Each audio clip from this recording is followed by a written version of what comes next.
Those are quite the accessories there, my friend. What are you talking about? Where did Tom go? Tom? Hello? Are you there? I'm covered in the save what? Oh, it's upside down. Save what? Those are so good. I know, they're fun. And they're talented.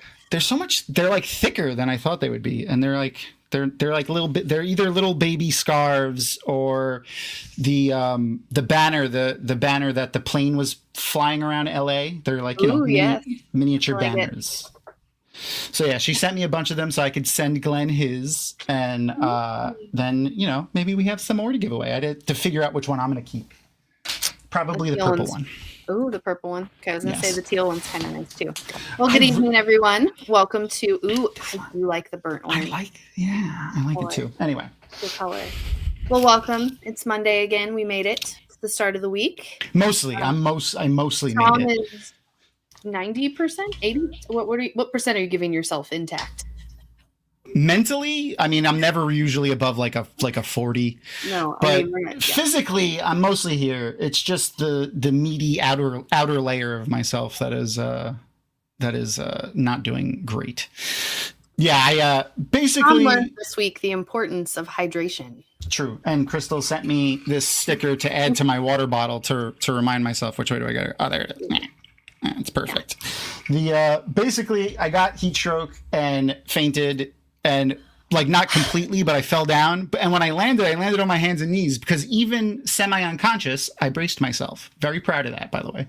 Because I didn't know this, but there's two different people from birth. Because I've seen babies do it. I've seen kids do it. And full-grown adults, both drunk and sober. Not the babies, though. When you fall, do you put your hands out in front of you or do you just fall? Mm-hmm. Yeah, that's what I'm saying. But there are people out there that when they fall down, they just fall. There was a girl that I went to high school with that was friends with my sister, and I can't tell you how many times she fell and landed on her face. Like, would she turn? No, she would just fall flat on her face. Yeah, and perfect, stone cold sober and not sometimes, but her family, good thing her family was rich because she had to have her teeth fixed several times because she would land on her face. That was the first thing when the first time my young niece fell over, I was like, let me see your hands. Because she fell down and I was like, okay, good. She had scrapes on her hands. I was like, good job. You braced yourself. So yeah, even in my stupor, I braced myself, but I landed and I've been saying this because it's got to be true. I must be like a Lex Luthor, apropos, level villain in my past life or something because I landed directly on an anthill, a fire anthill for those who know what those are. And the ER nurse, because Erin brought me to the ER because she was scared, lost count at 80 bites, which was fun. Just the sheer chance of that happening. I would like to know some statistics on that. You're very unique, Tom. It's true. It's true. And of course, I hurt myself cutting the grass. This happened cutting the grass, not using power tools and building a closet, which I'm doing. I had table saws and jigsaws and chop saws and a coping saw and drills, nothing. No, didn't get hurt one time using any of that, but cutting the grass, fucking hospital. That's my life. Welcome to my life. Dangerous. Well, I'm glad you're still here. Keep drinking. I'm going to remind you. Speaking of people that are still here and who I am very grateful for welcoming into my life, let's bring in our friend who's been delightfully sitting backstage. Look, here comes an awesome guest. Yay! Hello. Hi, friend. I just wish I had that kind of fanfare every time I walked into a room. Well, you should have that kind of fanfare every time you walk in a room. I mean, Ashley Chappell, YA author extraordinaire. I was reading your website again because it's been a while since I looked at your website. And it's been a while since I've updated it, so maybe you've not noticed that there's nothing new on it. That's fair. Though, I mean, the blurbs that the folks write on your thing don't need to get updated regularly because those are always awesome. Where is it? I'm trying to find the I have so many windows open on my screen. There it is. So another author wrote a blurb for you, and this one I thought was very poignant. A lot of people in chat will like this too, because I know they are big fans as well. This was one of the most hilarious books I've read since the last Terry Pratchett novel, which I cried when I got that one. I mean, in your bio, and I know you, like, I've heard you talk about Terry Pratchett a lot. You're a huge fan, obviously. So what was that like when being compared?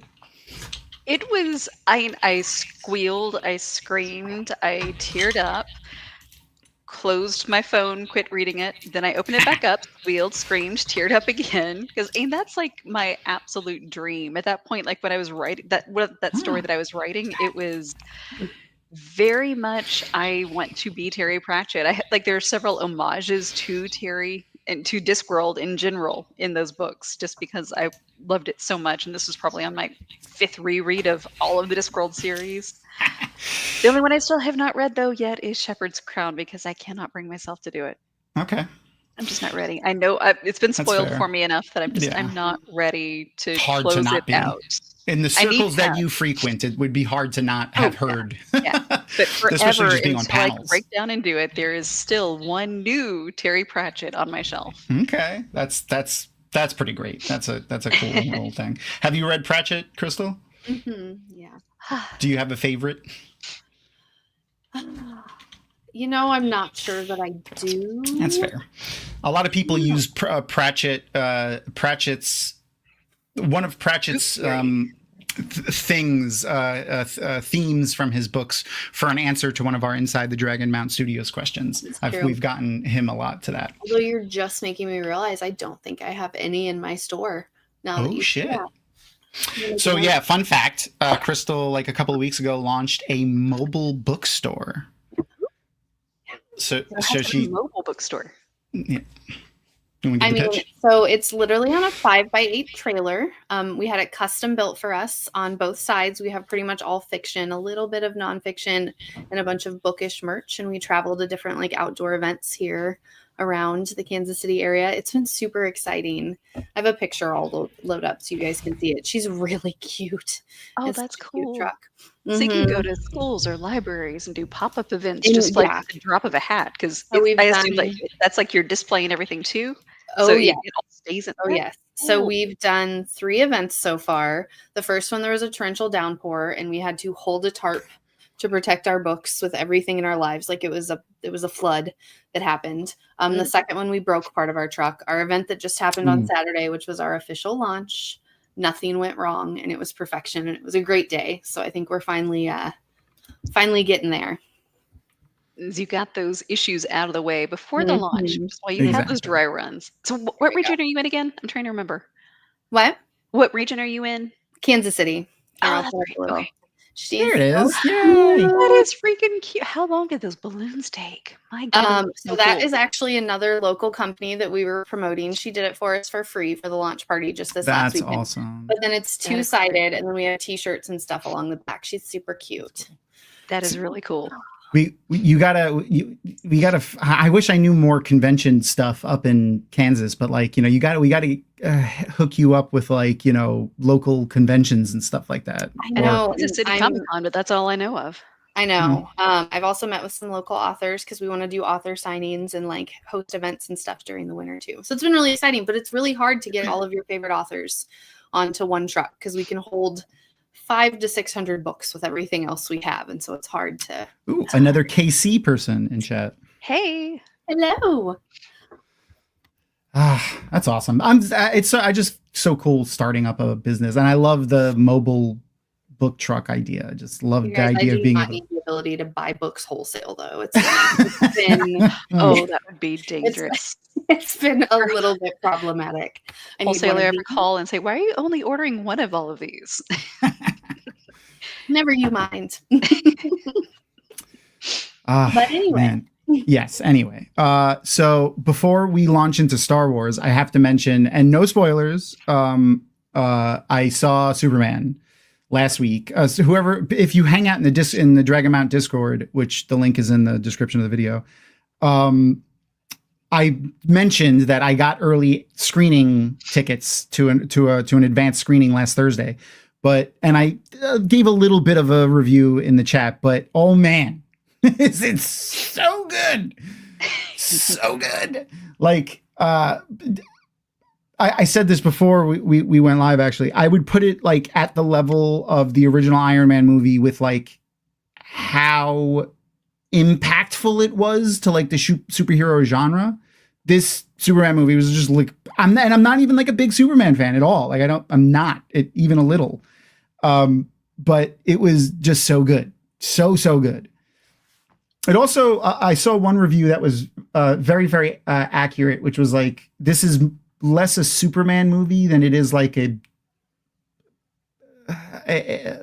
just a DC Universe hero movie, because there's, and this isn't a spoiler if you've seen any advertisement for the movie whatsoever, there's other, Nathan Fillion plays Guy Gardner, Green Lantern, Hawkgirl is in it, Mr. Terrific is in it, so there's a lot of other superheroes in it, and more for when you watch it. I won't mention those though.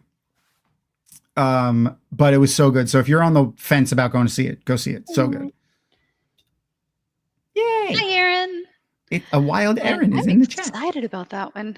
I'm really glad to hear too that you said earlier when we were chatting that it's not cringy laughs, that it's actual good contextual humor and not like.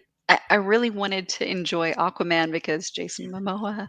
Yeah, it's same. It was just so hard to get. It's like they tried so hard. Like they took a crowbar to cram those one-liners in there. Yep, we made it worse for ourselves. We went and saw that one in like 3D. Oh, like it was really bad. Oh. It was really bad.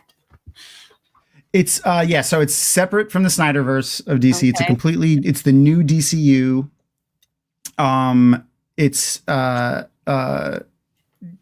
We're not sure if it's separate from what's his name? Matt Reeves? The guy that wrote the new Batman, the Robert Pattinson Batman. Oh. He's been alluding slightly to the possibility of it being in the same universe. It is in the same universe as Peacemaker. It's in the same universe as the Creature Commandos. All the stuff that's on Max. I loved Peacemaker. That was so well done. So good. Wait, it's coming back this season 2 or this year, right? Season 2 comes out very soon. Yep. Oh, sweet. Did Erin like it as much as you did? She loved it. Yeah. Okay. Also, not a huge DC person. The only she loves Batman, but like she's not a huge Superman person.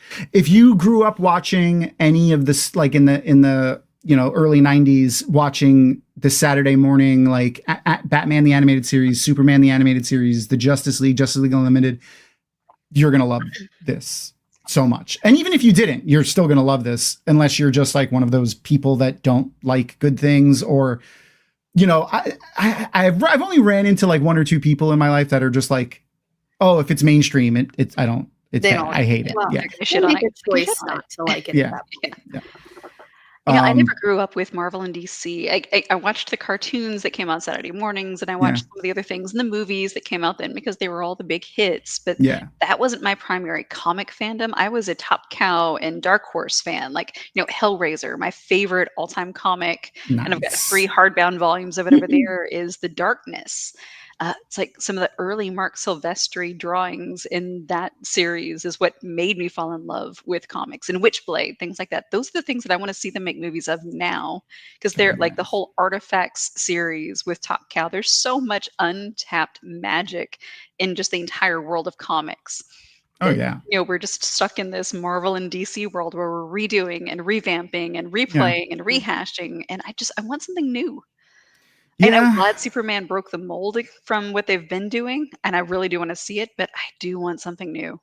That would be, I loved the Hellboy's Dark Horse, isn't it? Mm-hmm. Yeah.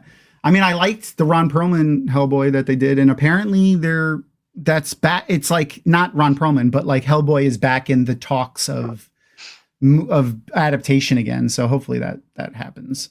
So who else has the publishing license for like the Star Wars comic books? Because all the ones that I own are like the Dark Horse. I have all the old Dark Horse like Star Wars comics, and they do a lot of crossovers too with Dark. Mm-hmm.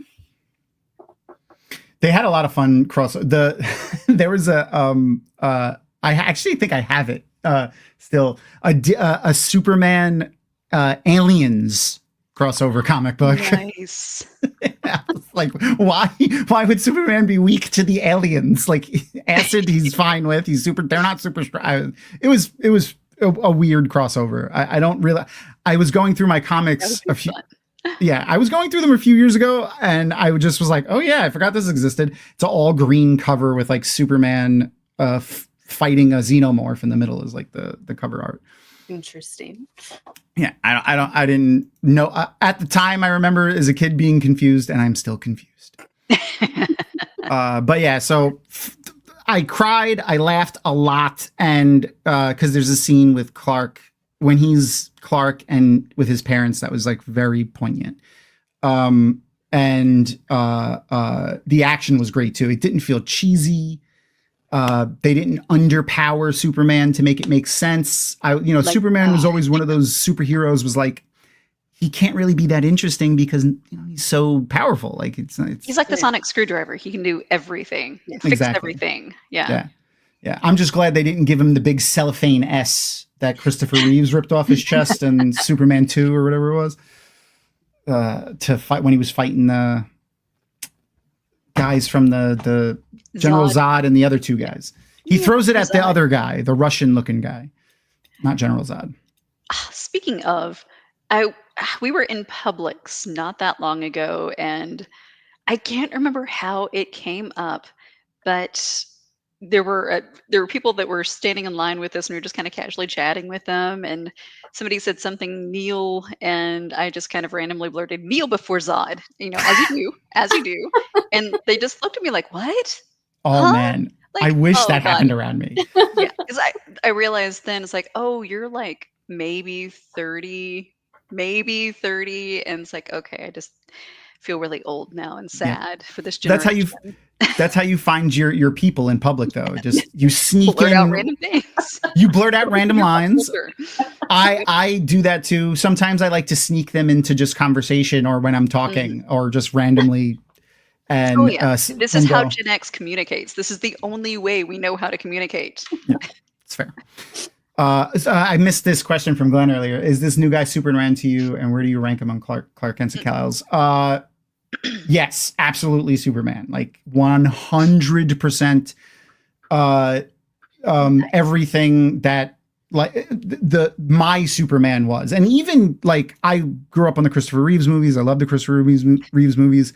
I watched the George Reeves black and white Superman show from on Nick at Night, like almost every night when growing up. And I still often say Great Caesar's Ghost because Perry White in that show used to say it all the time. And he was great as like embodying who Superman is. He was not that Henry Cavill didn't do a good job. It was just that like he wasn't that like bright, innocent, shining star of just like a good person. He was flat and like darker, which is the description of the whole fucking Snyderverse. Yeah. But Clark and Kal-El, absolutely amazing. Like he was amazing as like when he was, being in those headspaces. The one thing I will say is there's not a lot of Clark in this movie, Clark Kent, but we see a lot of Superman's personal life. So like behind all of those masks, he's, just being kind of himself. And we see a lot of that, which is cool. Interesting. Yeah. He lets down all of his guard and is just being a person, which is very human. Yeah. And for all of the bullshit that I keep saying about like the immigrant thing, it's a line that they mention once or twice, and it's not like dwelled on, like it's not like a huge central point of the movie. And almost every Superman, and almost every Superman has dealt with it, including but not limited to Dean Cain, who was one of the he very famously recently like posted a thing online that like saying like they went too far with this because of the immigrant stuff, because Dean Cain is an asshole. I was gonna say he's recently unmasked himself as a douchebag, but I wouldn't say there recently, but well, yeah, it's fair. I guess it was like in like almost 10 years ago now. Someone posted clips of like 3 episodes of his show that dealt directly with him needing a green card and like being arrested by border patrol and things like that because he's an alien, which was just funny. But yeah, it was really freaking good. So good. Definitely see it if you haven't yet. Like, which is hard to believe because actually $124 million or something like that as of early estimates, early conservative estimates of their opening weekend. So really, really good. I'm very excited. If this is the new DC universe, I'm excited for it. But one other thing that this movie does that Andor also does, which is how I'm going to segue, is the analogies in the euphemism. No, not euphemism. The word is in there. It'll come out in a minute. Yeah, the metaphor of like things that are going on in our world versus what's going on in the movie were very the parallels were strong. Yeah. He did recently say that he wrote the movie like 5 years ago, so it wasn't like specifically about events that are happening now, obviously. And they filmed it 2 years ago, so it couldn't be about events that are happening right now. But the themes were strong then, and see where things are going. So, and it's that's similar to Andor. What's up, Noman Garden? So we talked a little bit before we went live how much you're enjoying Andor. Yeah. So, season 1, season 2, do you like one more than the other? Like. So there's kind of this phenomenon that I see other people echo with this show. Like the first season, we were all just mesmerized. So much freaking happens the first season. We went back and rewatched season 1 just to play catch up before season 2 came out. I forgot like 9/10 of what happened because it's like 3 mega timelines crunched into one short season, really, relatively, for everything that they covered. And everybody talks about how that was, this has got to be one of the best Star Wars shows ever made. Season 2 comes along and it's not just, this is one of the best Star Wars shows ever made. This is one of the best shows ever made, period, yep. For anything. It's so poignant, so moving, and yeah, it's strong parallels, but this could be for any teetering authoritarian system. It always takes me back to the Sinclair Lewis novel, It Can't Happen Here, which he wrote and put out before Hitler had fully risen to power, before World War II had actually really taken off. Yeah. And it was all about, the American public being slowly taken over by not a Nazi party, but, his parallel, because yeah. Mm-hmm.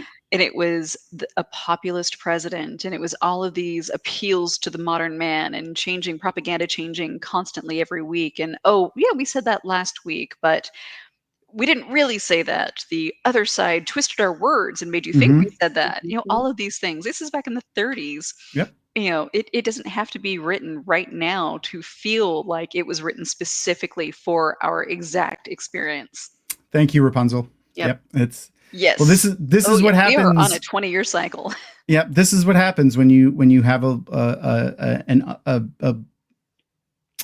less educated populace by design, obviously. Well, also. Yeah, I was going to say it's only going to get more so. Yeah. But I digress. This episode of BSG Babylon 5. Yes. Oh yeah. I mean. So also, the Wire is also fantastic. I recently, like 2 days ago, started rewatching The Wire again. I haven't watched it in years, and so good. Have you seen The Wire, Ashley? I have not. I've had people tell me though I loved. Was it Newsroom? And I've had people tell me that if I loved that show, I would love The Wire. Yep, you will. You absolutely will. It's wonderful. The writing is just so good. Last episode, but beyond that, it's wonderful. Yeah. And the actors that are in it are just amazing. Lance, and then seeing Lance Reddick and Michael Kenneth Williams every episode. I love him so much. I know, he's so good. Me too. I know. She needs to remember. She already said, all right, I'm gonna watch it like today because I was It's telling really her. good, Aaron. It's not something I didn't think I was going to enjoy it. I watched it because of my husband, and I loved it. Like, I've watched it numerous times. It's fantastic. So, Aaron, we have homework. Yeah, easily in my top 5 shows of all time, which Andor is edging into. It's funny that you mentioned having to go back and rewatch season 1 though, for in preparation of season 2, because this episode specifically goes back. We go full circle back to episode 1, and the storyline that started the entire Cassian joining the rebellion storyline, which is pretty cool. Oh, I freaking love it. And that's when Deirdre arrests Luthen and confronts him with that Imperial decoder for the spaceship that they were stealing. What was it? Star something. Yeah, yes. She says it. Insane. Yeah. Yep. And it's in the same exact condition as the last time we saw it when Cassian dropped it in like the warehouse fight scene, that when they were running away and Luthen took him off the planet. So good, just so good. There was a nod to Star Wars? Wait, I don't know what's happening. I don't know what's happening, Glenn. I don't know what this means. Zod to Star Wars connection. In what? I don't know what's happening. But yeah, so go see Superman, watch The Wire if you haven't, but, this episode of Andor, very powerful. It's a lot of, Terrence Stamp. Who played the Supreme Chance. Okay. I did not notice that. That's Rapunzel, I love you. The Zod nod. That is pretty The cool. Zod nod is going to be the next TikTok viral dance. Yes. Supreme Chancellor Valorum. We have a vote of no confidence in Supreme Chancellor Valorum. It's funny that you mentioned the Supreme Chancellor though, because I have pictures queued up on my screen, and I forgot to share this when we were talking about you and your book. So hold on. We're gonna delay that for a second, and when I share my screen, I had the very picture that I have queued up is this, which is your book. Hey, it's my stuff. Yeah, so when we were writing those. It's because we diverted into talking about Pratchett when I mentioned the blurb, and I would rather talk about other stuff anyway than my books. That's fair. But I love the cover art. It's a YA series. I shared Glenn shared her link again. Go and check it out. Yeah, and I'm 90% sure your books are strictly YA, right? The ones that are out right now are, Okay. but I've got, so a couple of my whips are, one is very much not just YA. It's an adult kind of urban fantasy setting that a lot of it takes place in hell, and lots of F-bombs. But I do also have some tie-ins for the world of Avum, this whole the Dreams of Chaos series that take place in different points in the timeline that are not necessarily geared toward adults. They don't have YA storylines. Okay. So it's more like the Pratchett books. There's nothing that would be content inappropriate for younger readers. It's just not geared toward younger readers. Fair enough. So back to the Supreme Chancellor of the Republic. So in this episode, we obviously visit a hospital toward the end of the episode, and the name of the hospital is I wrote it down. Where is it? Oh yeah, I saw that. Lina So, the Lina So Hospital. That's what it's called. And she is the Supreme Chancellor. Like, she was like one of the best Supreme Chancellors ever. She's like Abraham Lincoln of the Supreme Chancellors. Like, they would refer to her a lot. And she's the fact that they bring her back in, she was the Supreme Chancellor that like connected the galaxy. She oversaw the building of like a thing that made them able to the people that live in the Outer Rim be able to get to the galactic center easier. So like she brought together what is the Galactic Republic into one thing, which was good, without war, which was the other part of that. And she makes an appearance, and I think being made canon now in a Disney kids Star Wars series that was called Young Jedi, and I found a fun picture of her with Baby Yoda, but just not really Baby Yoda. Like, I'm guessing he's 200 years old or something, probably, because she was Supreme Chancellor like way before like the original. She was even Supreme Chancellor way before the Acolyte, which is like 200 years or something, or 300 years before the original. So yeah, but yeah, I just thought this was fun to she hung out with Yoda, and is a really cool Chancellor, and I like that they threw that into the show. Oh, It's a cute little show. My son watches that one. Oh, yay. But now we know that that's canon. So now I got to go back and like, I got to go and watch this show now and see what I could pick out, because that's what I do. So, actually, before we jump into that question, I was going to ask like what you're like, how big of a Star Wars fan you are, but we'll go there in a second. Let's queue up the episode for everyone. We can give everyone like 5 minutes or so to get it all ready to go. So I'm going to share our watch party link, and I will make sure to put the only I have control so that we don't have any silly gooses pausing it in the middle of the episode. So I will be sharing the link. Hey, Tom. Hey, Fran. Reverse BLT, what is up, buddy?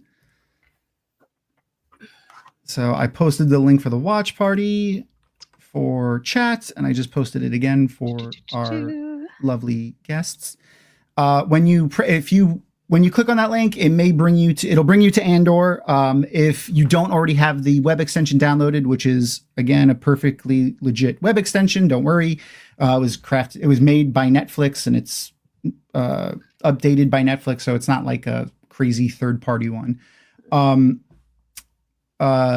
It may make you download it. It may make you sign back into your Disney Plus, but at least we'll be watching the same show. If you don't want to follow along in that method, I have my little clock, so that you can just line up the time for the episode to the time on the screen. So we'll give everyone a few minutes to get that queued up. But so where are you on Star Wars, Ashley? Are you a huge Star Wars person?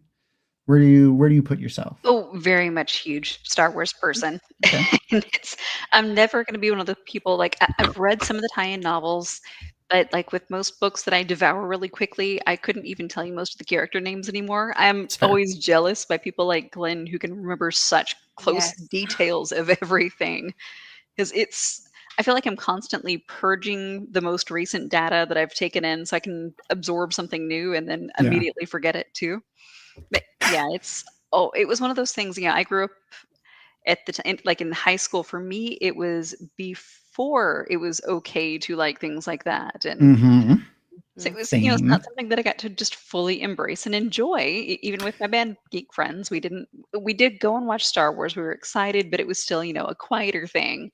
So this, renaissance that started, God, I guess really it was like Iron Man that suddenly allowed it to be cool to enjoy comics again. That's when you saw like D&D and like all those things, video gaming all coming into the mainstream, was those early 2000s. Yes. And then the media took off, and there was it's just the best time to be a Star Wars fan right now. Yeah.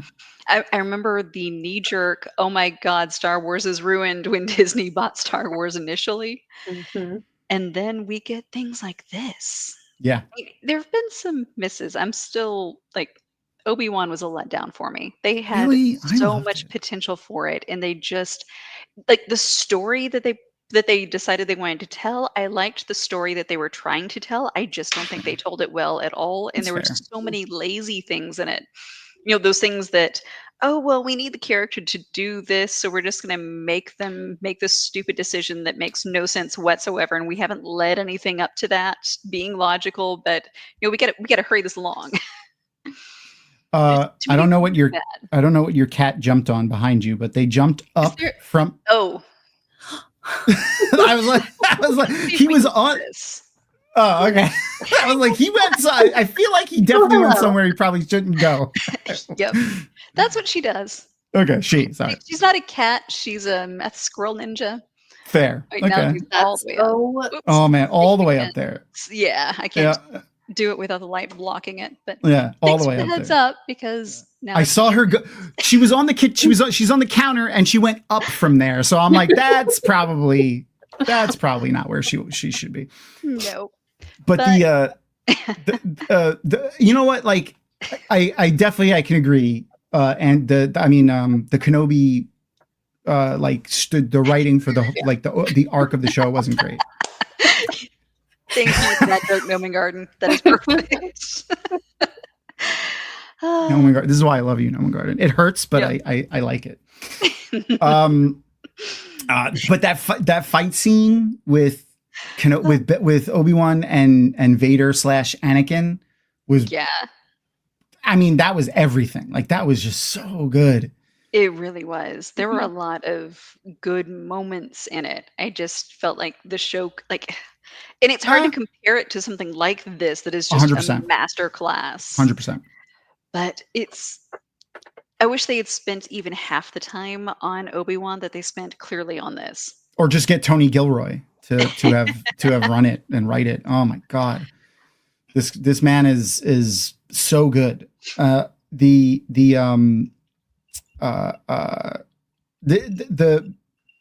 only delve into the Force a little bit with this show, and I like that a lot.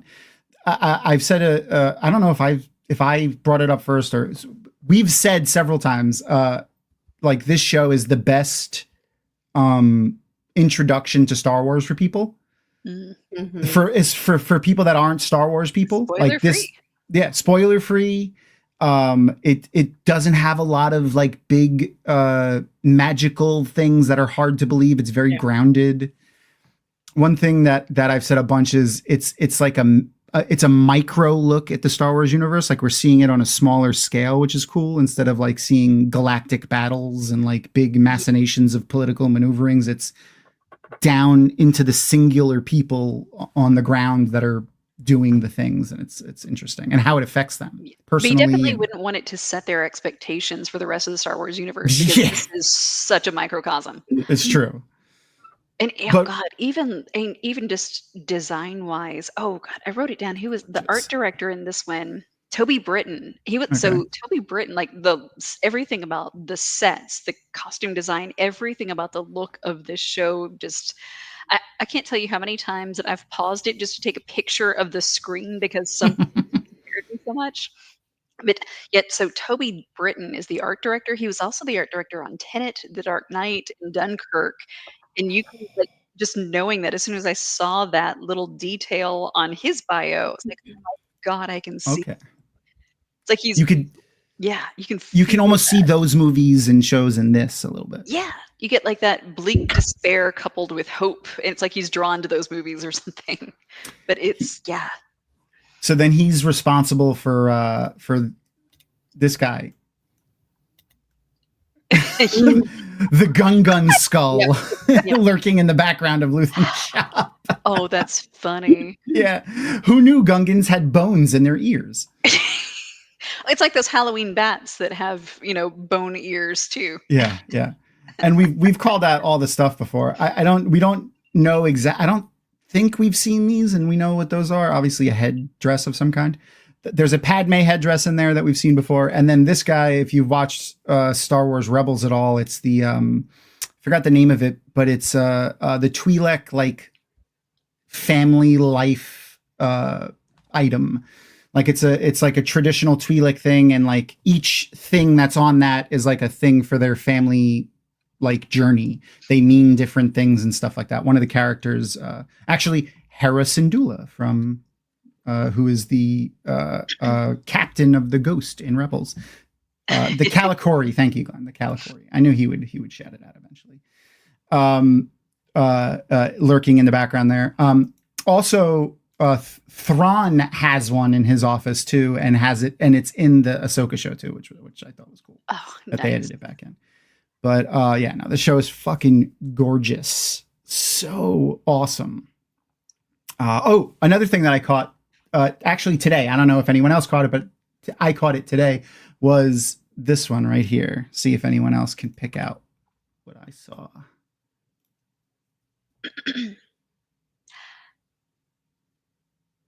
Hans Blaster. Yeah. The DL-44 blaster on the right. Yeah, here, hold on. I got it. Boom. Han Solo. That's the blaster right there. Yeah. Yeah. I was like, it's like a split second. Oh, that's fun. That's fun. First, yeah, my eyes were drawn to the thing on the left at first. I was like, I don't recognize that. And then I just saw that little silver barrel for a second. Yep. Yep. And our boy, you know, look at him. I love him. He's never allowed to die. No, never. He did a talk show recently, and he's still fucking hilarious. I love his deadpan. It's so great. Have you seen him in Shrinking on Apple? No, I haven't watched that yet. I have to watch it. Yes. I have it. I have it ready. I need to watch it. I heard That's so many good things about it. While Aaron's watching The Wire, you have to watch Shrinking. I will watch Shrinking. Absolutely. What else did I find in this one that I thought was interesting? Oh, we see Starkiller's armor again for anyone who's played the Jedi Force Unleashed on PlayStation 2. There's one of the secret apprentices of Darth Vader. This is the armor that you can get in that game. I have not played that one, but I did just get Outlaws during the Steam Summer Sale. Ooh. And I've only played like 6 hours of it so far, but it's freaking awesome. It really is cool. It's a cool game. It's a really, really fun game. The game controls are great too. Yeah. It's so much smoother than half the games I've been trying to play lately. I'm glad you got it now. It wasn't, it's the Force Unleashed technically isn't canon anymore, but these little references to it make me hopeful that they're going to they're pulling stuff from it, which is cool because it was a cool storyline. It's also the project that gave us what's the voice actor that did Darth Maul in the cartoon. He's very famous. Everyone, you'll recognize his name. Not Ray Park. Sam Witwer. Yeah, thank you, Glenn. He's done a ton of voice acting. You've heard his voice in hundreds of things, but he was famously Darth Maul in all of the cartoon stuff. And then, but Ray Park was Darth Maul in Phantom Menace. And then when Solo came out and Darth Maul made an appearance, they had Sam Witwer do the voice and just some stunt guy be in the costume. And now in the new stuff, they're doing a new Darth Maul show. And for cool. that, I know it's just called Maul. They filmed tens of hours, they said, of Ray Park in a mocap suit doing his Darth Maul stuff. Flips and walking and all kinds of he is the thing that they're building the model off of, and then Sam Witwer's going to do the voice again for the cartoon, so I'm excited about that. And then the other thing was a reference to one of my favorite Jedi. The knife that actually Luthen, and I'll point it out when we watch the episode, which we'll get started here in a minute. Kit Fisto, one of my favorite Jedi in Star Wars, who I think the prequels did a little bit dirty because like his costume, he looks a little silly. He's got like big flappy banana fingers. If you saw Everything Everywhere All at Once, it looks like the hot dog fingers a little bit. Just rewatched that recently again. It's such a good movie. But yeah, they did him dirty. Though Clone Wars much better. Like he looked much cooler in Clone Wars. So I'm hoping that it gives me hope for a Kit Fisto appearance maybe in the future. Okay, I'm gonna get ready to press play here. So I'll give everyone a countdown. If you're in the watch party itself, which I will share the link to again here in a second, you don't have to do anything. Just sit there and watch, and you'll be able to. You don't have to press anything, and you can't press anything anyway because I'm the only one with the power. If you're going to follow along with the timer, I will press play at the same time so that you can. I'll give a countdown so that you can press play at the same time. Whoa, cat. Okay, here we go. Give everyone a countdown. 3, 2, 1, and play. Yay! So we're not going to skip recaps or anything like that. So if you're watching, we're not. If you're following along, we're not skipping recaps.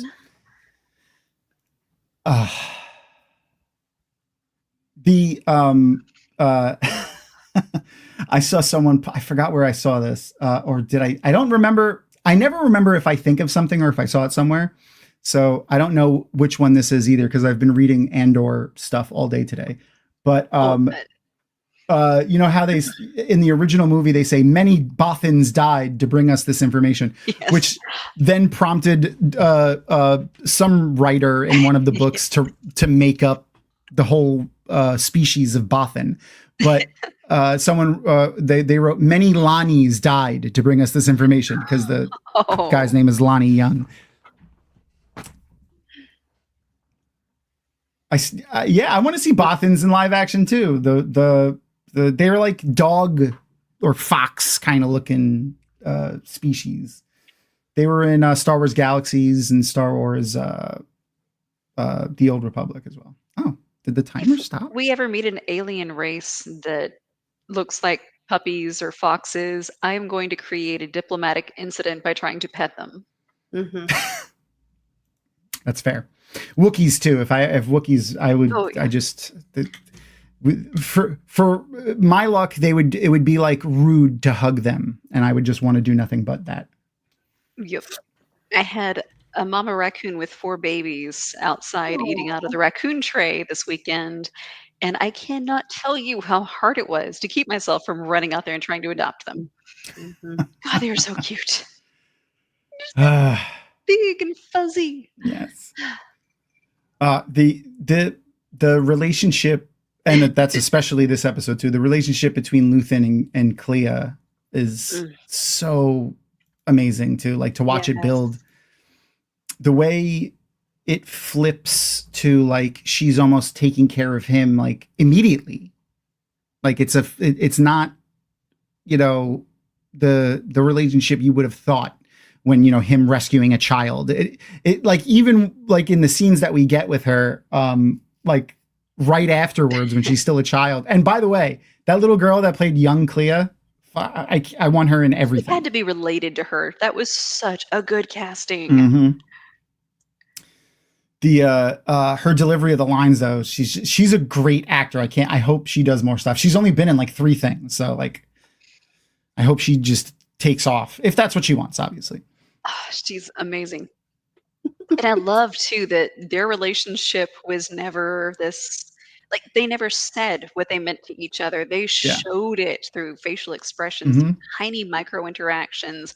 I love that this relationship is more impactful than just about any other relationship in the entire series without ever expressing any of that. Yeah. That is good writing and good cinematography and good. Oh yeah.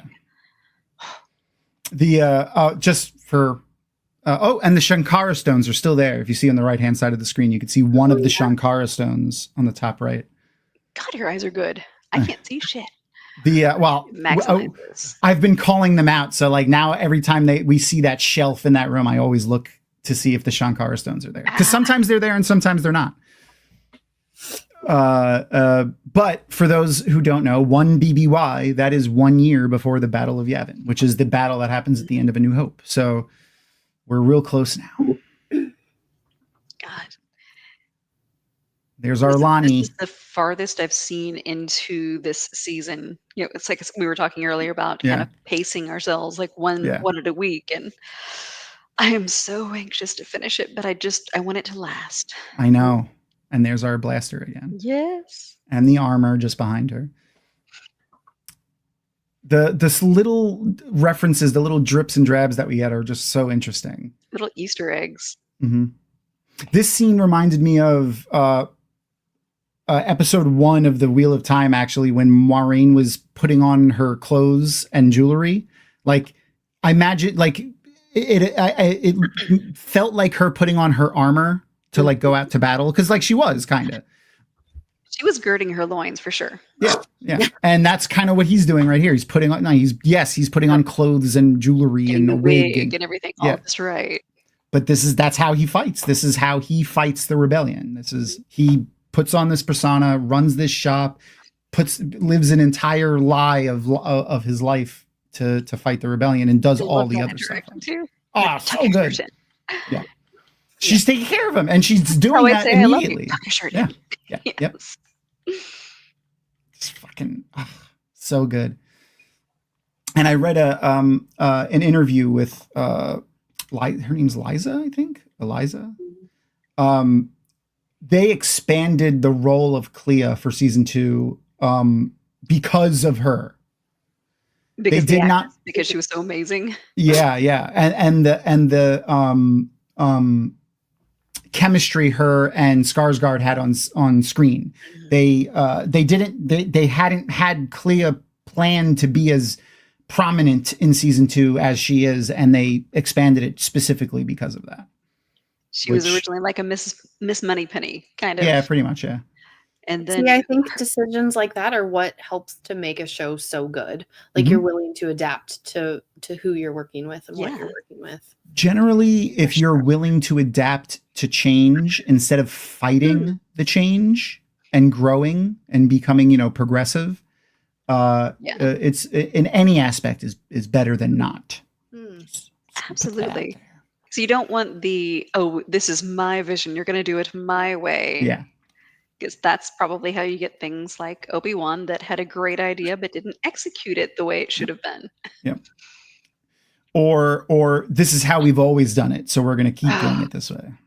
And you're talking to somebody who works for the government, so yeah, I get that one. I can only imagine at this moment. I can only imagine. I only worked for state government, and that was during an optimal time, comparatively. Okay, question for everybody, but Ashley first.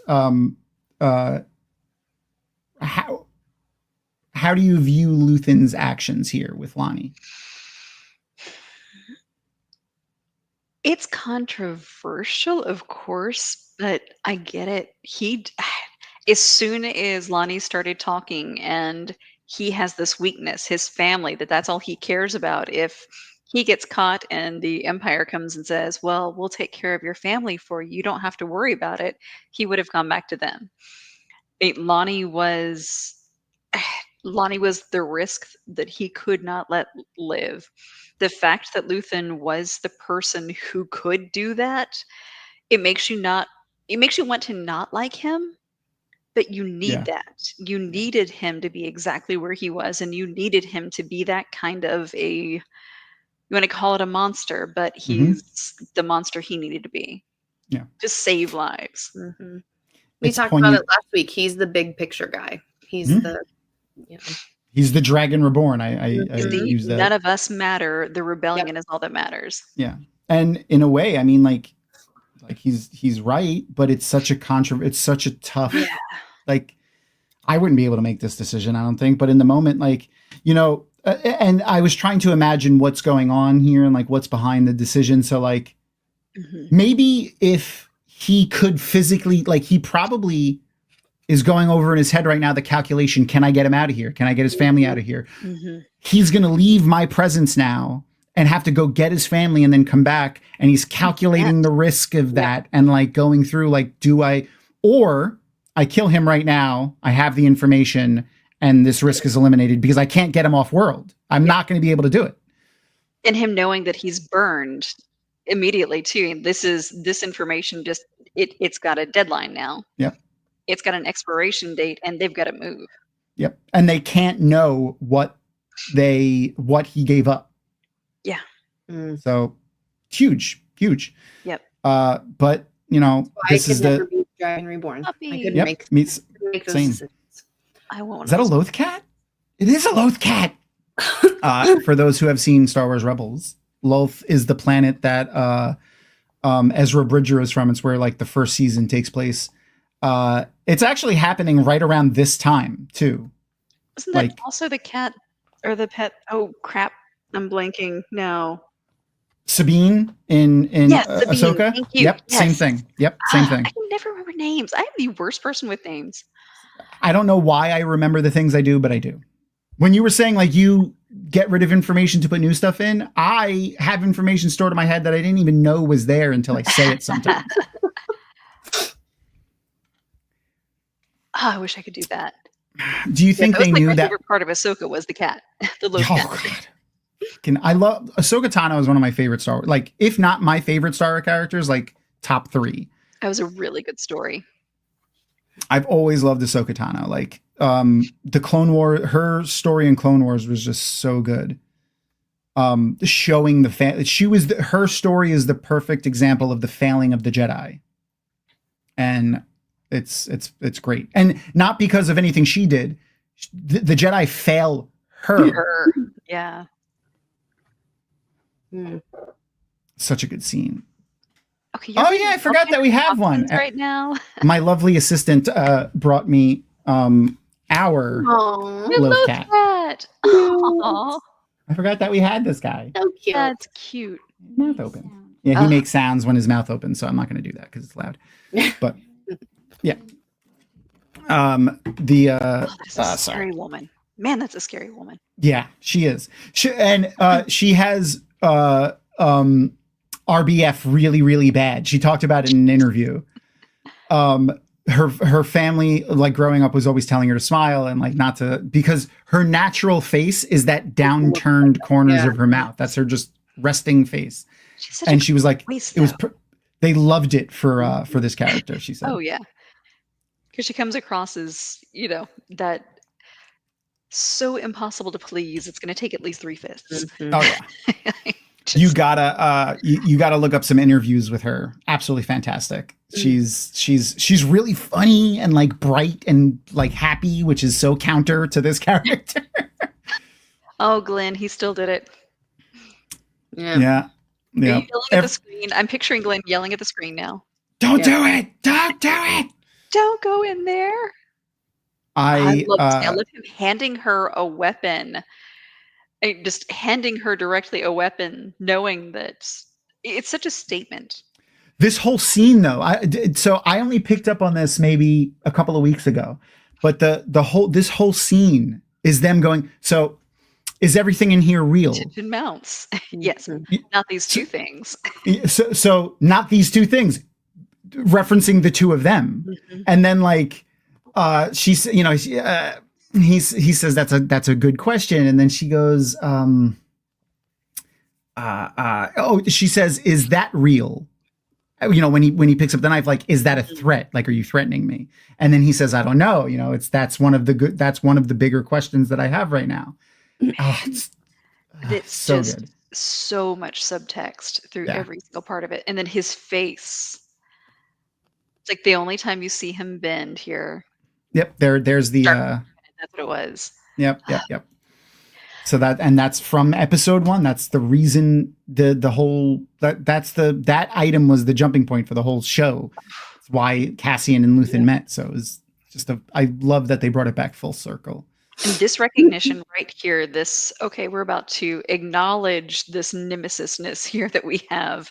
Yeah. I love this even more because just 2 episodes ago, we got like the ultimate one-sided nemesis. My God, episode 8, where you've got Cyril at the end of his rope. His entire life has been boiling up to this moment, and he's been betrayed. He's been used by the woman he loves. He's been lied to by the empire that he loves, that he's sacrificed everything, knew he was the right guy on the right side. And this man, fuck you, this man right here, he's the one who ruined everything. He set me on this path that ruined my life. And then Cassie's just like, who are you? And that was God. You've got that one-sided nemesis, and then he dies just horribly. And then you have this ultimate nemesis reveal, this confrontation that is so full of badassery and control, and just these are the masters right here. Mm-hmm. God, I love in a way that so much.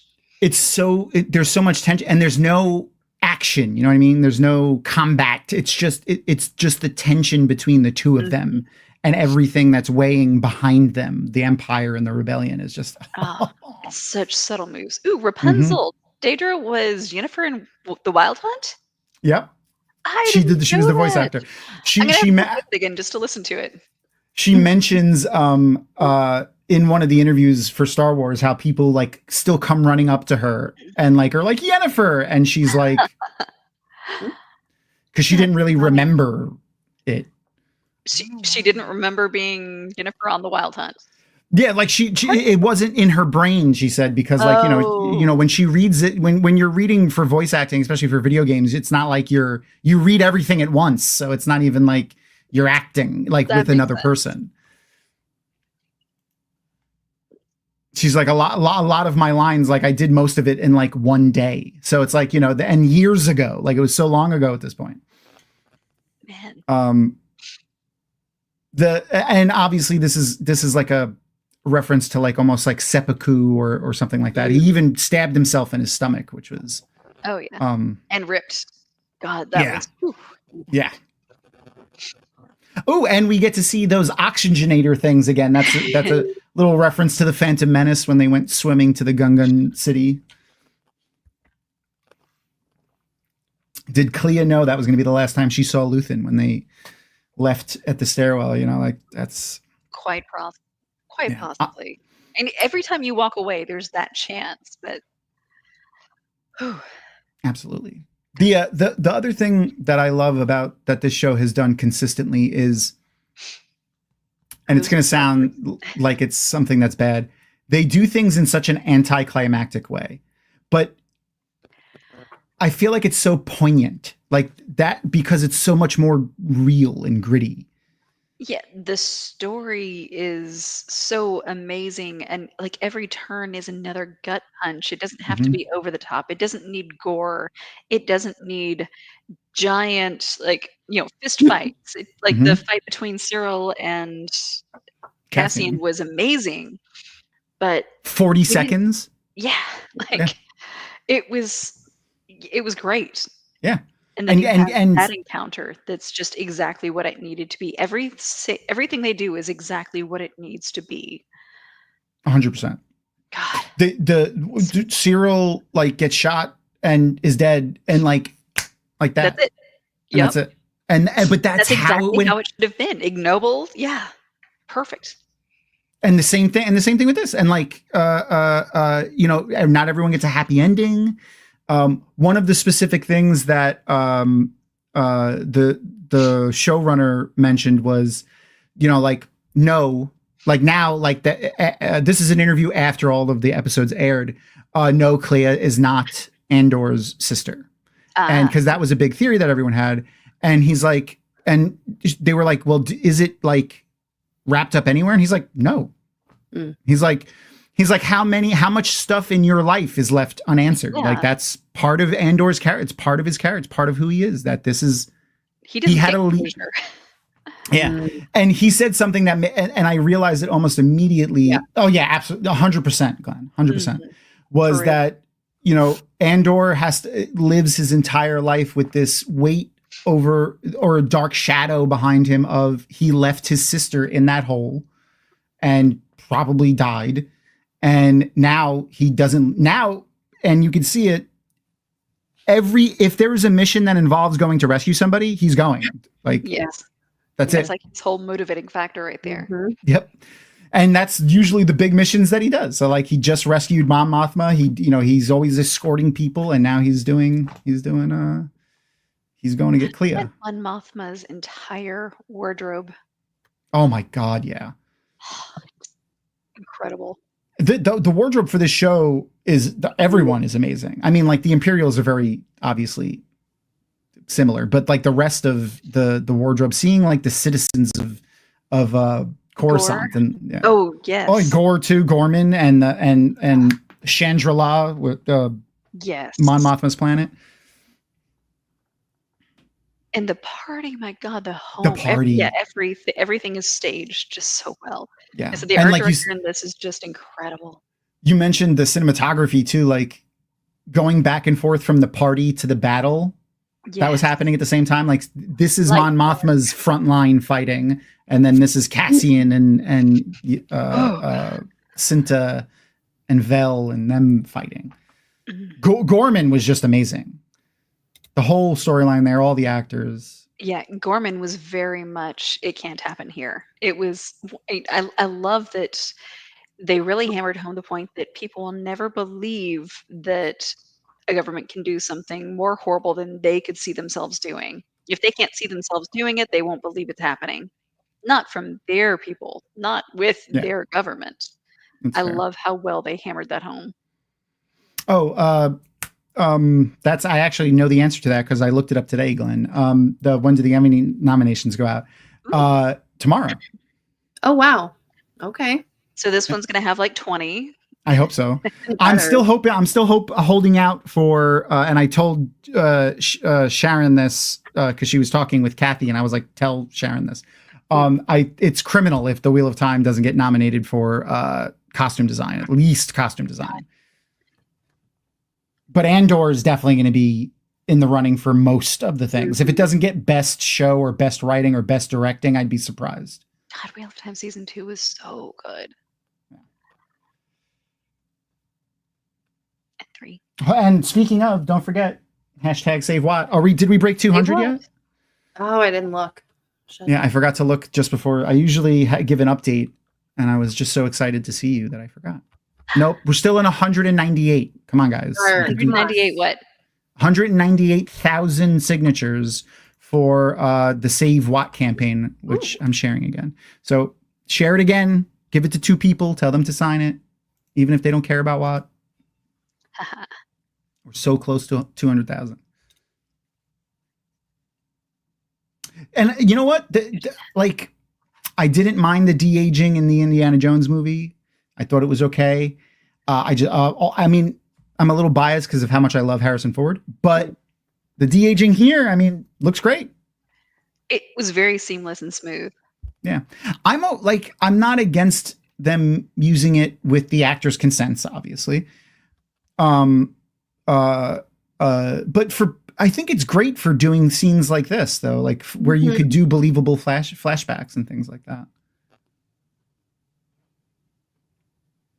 I really enjoyed the new Indiana Jones movie. It was very Indiana Jones.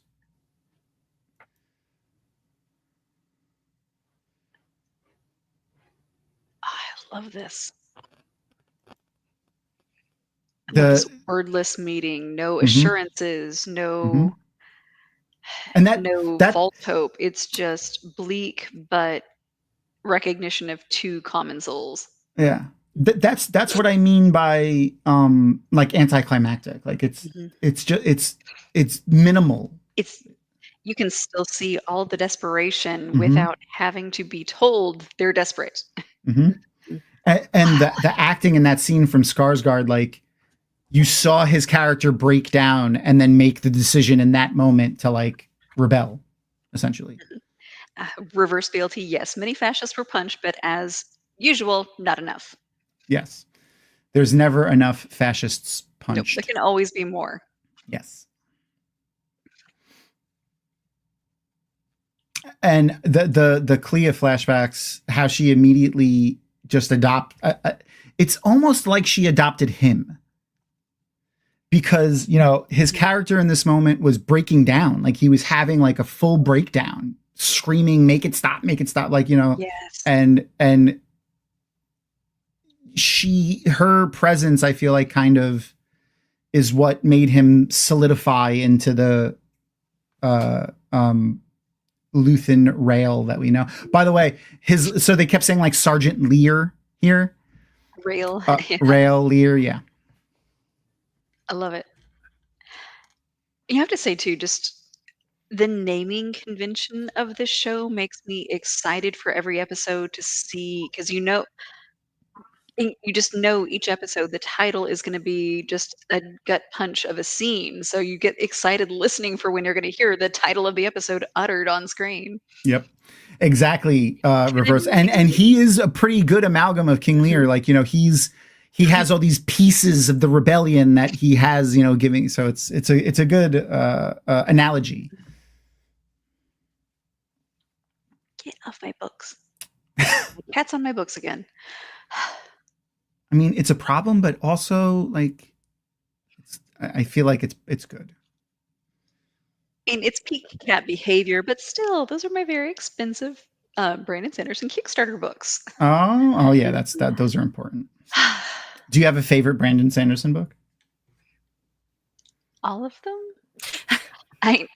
Yumi has definitely climbed high on my favorite list. I've read that one so many times. It was so enjoyable. Okay. I I don't liked know what it is Elantris a with the lot. visual. Which what? Elantris. Oh, I do like Elantris. I liked was Yumi was one of the ones that came out with the Kickstarter, his first Kickstarter. Right? Yeah, that Yeah, 4 surprise books. Yes. Was it the first Kickstarter? I don't remember. It was the 4 surprise ones. Hey, I was working on this book, but surprise! Yep. Because that's what he does. Yep. That's how Legion came to be. Yeah, I don't know what it is about Yumi, but it's so different from most of his others. It's just something about the imagery, something about Yumi herself that I just fall in love with. So many of the discussions feel like my own inner voice half the time too, and I love her. I just freaking love her. I bonded with her the way I bonded with Tiffany Aching and the Tiffany Aching series and Jerry Pratchett's YA. Yeah. I just felt a kinship with her. Have you read his Skyfire, I think? Is it? No. I have not. What is Skyfire? I forgot the name of the book. The science fiction ones that aren't in the Cosmere. Oh, Steelheart? All of those? No, not the superhero one.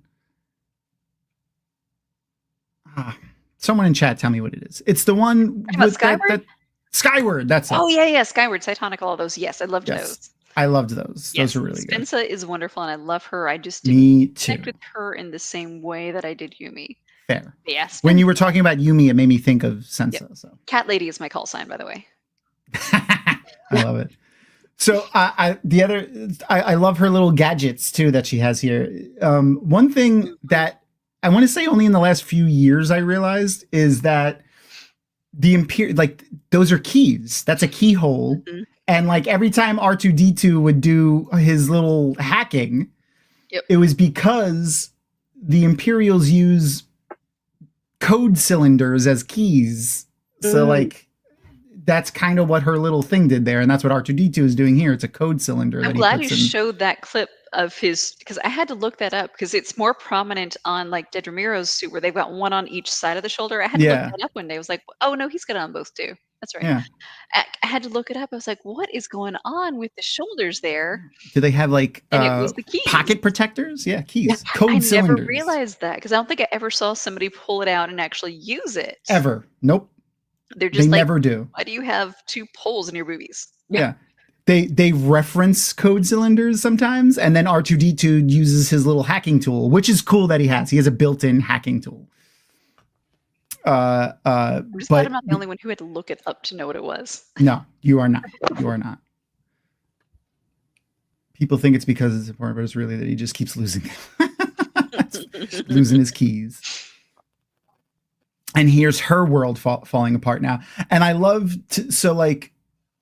this is like the culmination of Krennic being like, and I'm glad they brought him back for this too, Matheson, because one, I love him. He's an amazing actor.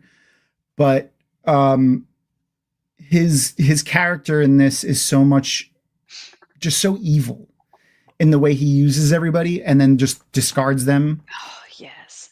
And I think that's very poignant for how fascists behave. And he's such a casual evil. Mm-hmm. It's like, none of you matter, only my vision. Yep. And even Dedra, he did the same thing with her. Entire mission was pointless. He just so that he could throw her away at this point, which is what he did. Which, we talked about that whole none of us matter, only this mission, only this vision, which is the same thing that we defended Luthen for doing, but Luthen was for the lives of the universe, not the glory of the Empire. Yeah. Or building the Death Star. Yes. He is the Empire's Luthen for sure. Like in the show, like he fills that same role. We have our own Luthen, and then Saw Gerrera is another version of that. He's the sociopath on the side of good. Yeah, the full idealist side. Yeah. So this is the scene that really made me be like, with this girl, like, oh my God, she's so good. Yes. The way she haggles with her. And then if you pay attention to after they make the deal, when they seal the deal, Luthen's face, just watch his face. like so she's deadpan, but she has such strong delivery of her lines here. It's so great. Like she's listening to everything, absorbing everything, looking at everything, but she's so keyed in. Yep. She name drops like people, like the way she retains the information that they gleaned as they walked in, hearing the people's names and then dropping names at the right point. Like and I feel like it's not like Luthen had time to teach her all this stuff. This is just like, I feel like it's coming natural to her. I love that. 10 if you smile. Oh, yeah, don't do this, bitch. No. And look at her face. Like she ain't smiling. She ain't giving you shit. Here we go. Yeah. Tiniest just the littlest, his cheeks a little bit with the smile. It was just, he's so happy, like, so proud in that moment. Skarsgård's so awesome. Yeah. I want to have a beer with him. For real. Also, like, what is in your genes, buddy? Like, all your kids are amazing actors. My God, yes. They're all gorgeous. Mm-hmm. And he was a child actor too in Sweden. I looked him up too because I was like, how far back does the acting gene go in this guy's family? His dad was also in the business. Are you watching Murderbot? I haven't watched it yet. I have to watch it. Do it. I know. I you know what it is? My friends that were living with us from the hurricanes last year, when they moved out, we were using their login for Apple, and I forgot to be like, re-log in on my TV before you, and I just forgot. But they said that they would log in because we're sharing. No, we're not. No, you never. No. You're sharing a meal together. Exactly. Not any. That's all you're sharing. Conversation. Yes. That's all. Yes. Her Clea. So believable. Yeah. I love that. Like that she just grabbed a random old person essentially, and that she's just like, okay, like this alien now, just going along for the ride. It's okay, Grandpa. Just play along. Yeah. Probably just having a good time, it's a break from their daily monotony, probably. I don't know where they're finding these artifacts. I love also that you see how he got his start as an antiques broker. Yeah. Victory necklace. I wonder if it's just like his own little like idiosyncrasy bleeding into like, he used it like, he loves this shit. So he's like, you know what? I'll just do it as this will be my cover. Yep. He's watched every episode of Antiques Roadshow ever. 100%. Antiques Roadshow, Coruscant.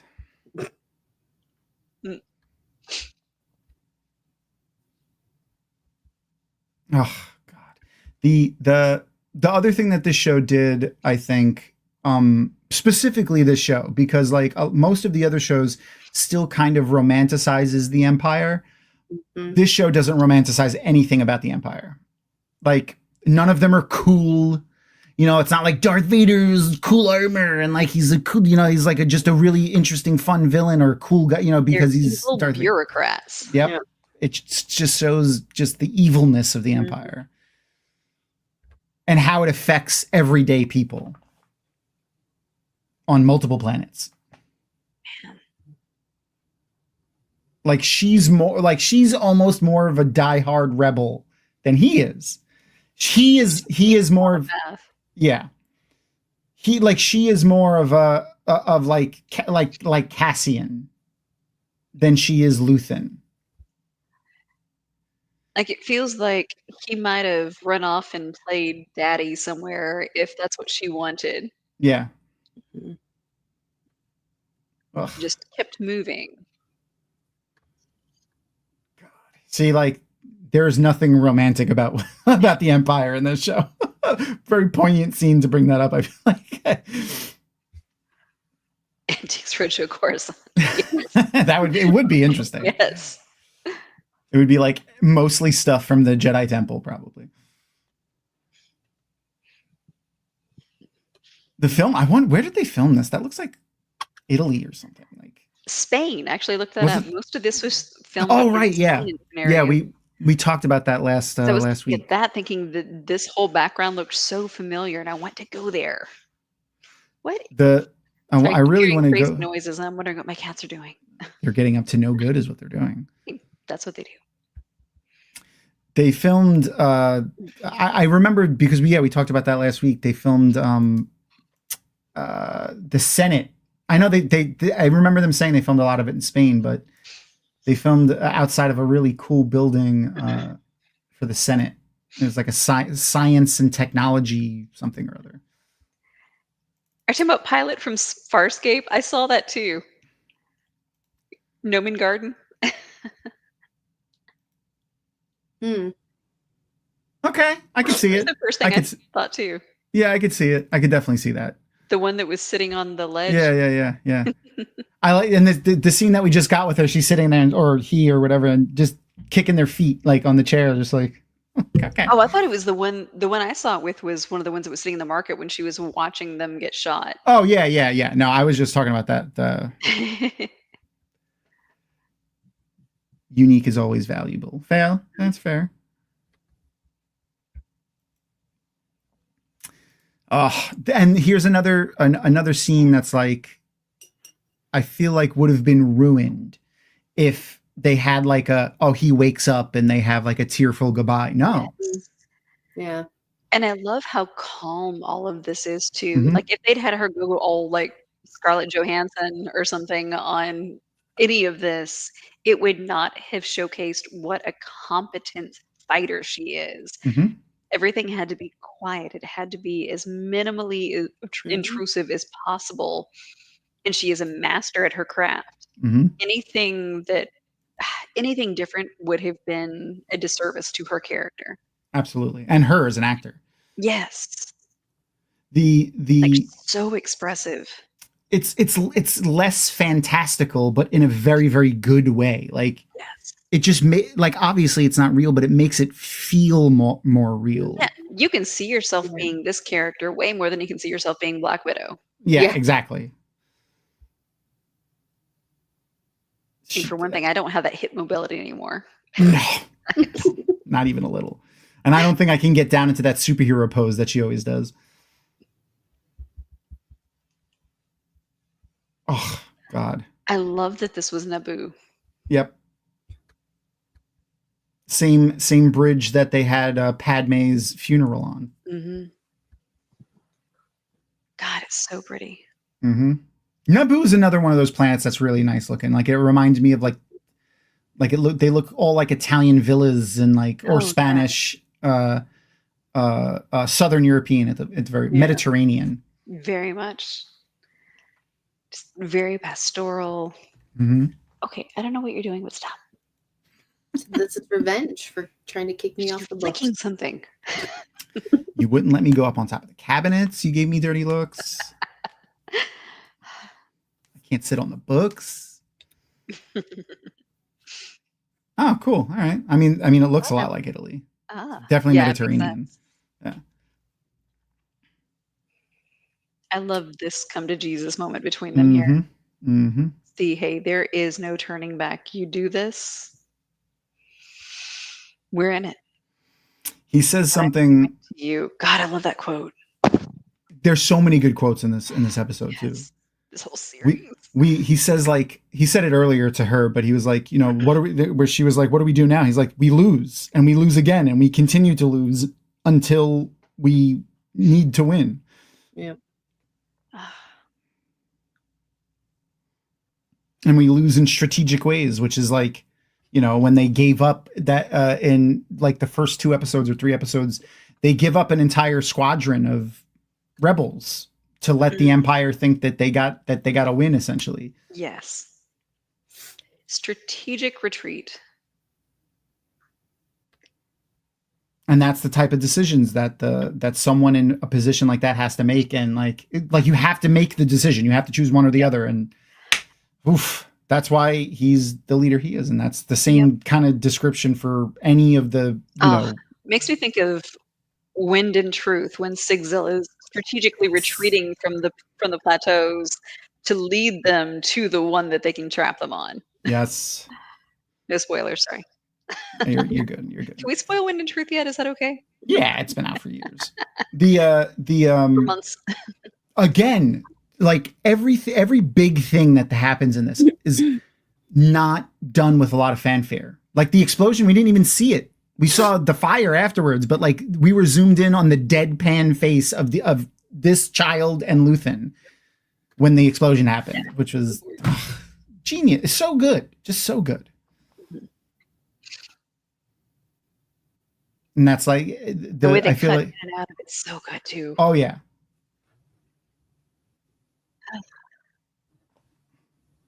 Oh no. Ugh.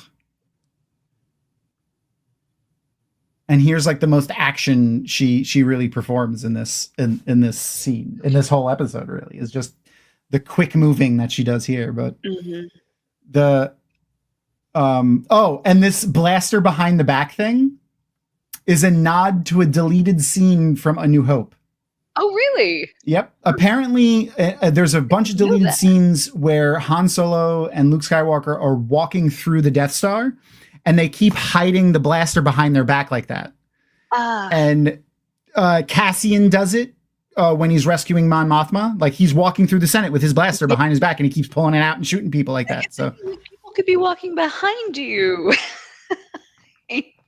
It's a giant ramp. Yeah.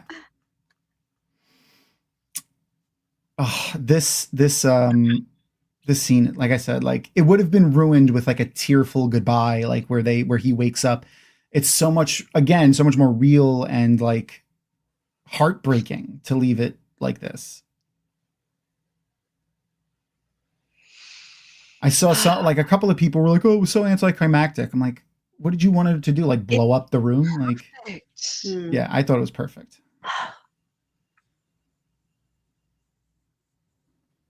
I imagine that as like a localized back to thing or something. And that like you said, that he doesn't wake up. It's just a slight contraction and done. And that one tear. Her face, right? They get like a slightly wider shot right after this close up. This was the thing that she could do to honor him. And that one was for her. Yeah. So good. God, the show's amazing. I know. And it's a fucking star. The only thing that I could say is we won. Nerds, we won. We win. Oh, yeah. For real. Like hardcore. Oh my God. Like this if you would have told me to be a nerd. Yeah. If you would have told me when I was a kid that like we'd be watching shows like this, like when I was 40, I would be incredibly surprised. Part of me is afraid that this is going to be a narrow window of amazing media and cinema like this because, before long, it's all going to be AI written and it's not going to be this. Oh, well, this is our glory day before AI takes over all media because it's cheap. With a bit of good news on that front, actually, some more breaking news from today was Sean Astin is running for the president of SAG-AFTRA, so he won't let that happen. Okay. Nice. Oh, I love that it fades. Samwise to the rescue again. Exactly.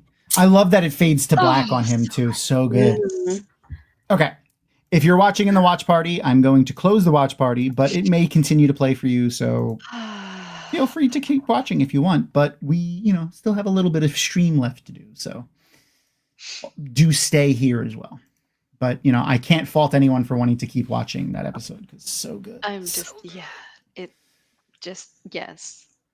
Watching it, so I've watched it twice now. This made the third time. And the first time we watched it, I was just sitting here like the entire last few minutes because I kept waiting for that thing that you get in traditional Rebel stories where it's all hope and glamour and glory, and traditional Star Wars stories where things work out in the end.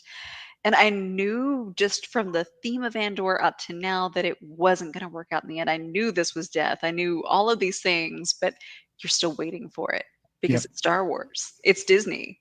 Yeah, it's Disney. I love that they didn't cave to that. Me too. And they wrote this story the way it needed to be, a real Rebel story. Yep. Real French story. Oh, so I mean, Gorman... and we talked about this on the episodes where they spent a lot of their time on Gorman. they hired like all of the extras and most of the actually all of the Gormish or Gormanian, I don't know what you want to say. Gorman? All of the Gorman actors. Yeah, there you go. Are French actors. Mm-hmm. They used French speaking professional like French linguists, translators and things like that to help create the Gorman language. I wonder about that. Yeah, it's a bastardized French, basically. Gar. Yeah. I kept having like Les Mis vibes all the way through it, and I loved all of that so much. Oh, so Les Mis. I like sing, motherfucker.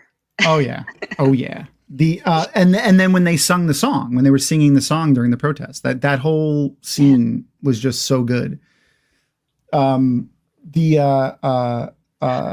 thing that I think media is gravitating toward now, which is showing like you just described, like a less magical and like romanticized version of the good side, and a less like cool, interesting, and like relatable evil. Like evil is evil, and the good side isn't perfect. And I like that because nothing is perfect. No.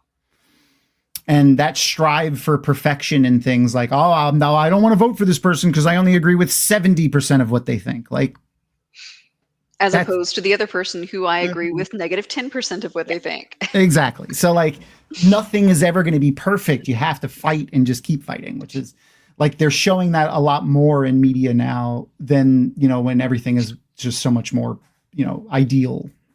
I kind of like it. Yeah, the flawed heroes, the flawed movement that you still know is trying to do the right thing when there are so many ways to do the right thing that involve bad consequences or, negative karma points. But your ends, there's too many ways for the ends to justify the means in bad ways. Mm-hmm. And that's always going to be the case with anything we do. And I love that they're making it not this cut and dried, right will prevail. Yeah. Same. So good. Like it's been a really interesting evolution over the last like 20 something years in all media, just like the depth that they've put to story that just didn't exist before. Like, in the 70s, 80s, 90s, like, oh yeah, there wasn't like a depth to story. It just was, like Superman, no one cared. Like, how did he rip a cellophane S off his chest and throw it at that guy? And why did it make him fall down? Like, no one asked those questions. They just did weird shit, and people were like, "Oh, it's Superman, it's fun." And like, that was it. That was Star Wars too. Was the same. There wasn't. And it's not to say that there wasn't amazing, poignant cinema in those days. Yeah. It just wasn't mainstream. Yeah, especially with nerd stuff, like science fiction and fantasy stuff was very surface level because studios. I'm not saying it was the writers. Yeah. It wasn't like writers or actors, because I'm sure they had desire to do things. It was mostly studios not wanting to put the effort or money or time behind those types of projects. Yeah. They didn't grok the characters, and they just knew, hey, this is something that we can churn out for some quick cash. Exactly.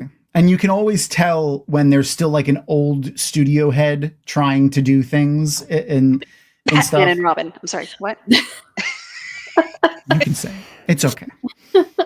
And I'm glad now, like there's like Dave Filoni's and Tony Gilroy's and Jon Favreau's and Kevin Feige's and things like that behind more of this. Yeah, so good. I can't wait to see what else gets done in the future. Speaking of the future, I think you'll be excited by this too, Ashley, because I think you're going to recognize these names.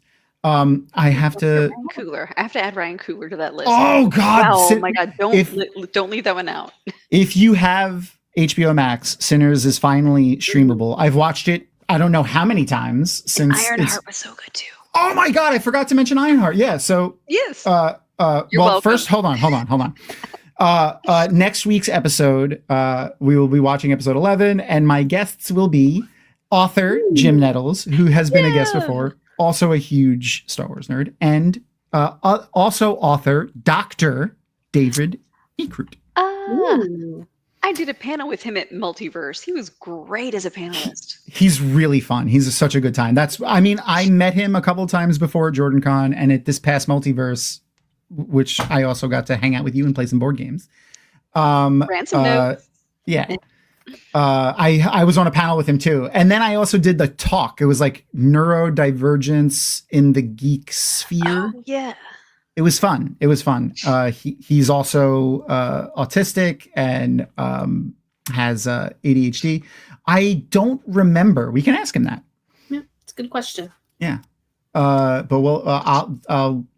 I knew that at some point, but I don't remember it now. But yeah, so Dr. David Ekrut, Jim Nettles, two awesome people that Jim, like I know Jim more, and Ashley, I expect you do too. Such a fun dude. He's so fun on panels. And my few interactions with Dr. David Ekrut have also been very positive. And I immediately was like, I need to have you as a guest because I want to introduce you to more people that I know. So I'm excited to hang out with them. I know, right?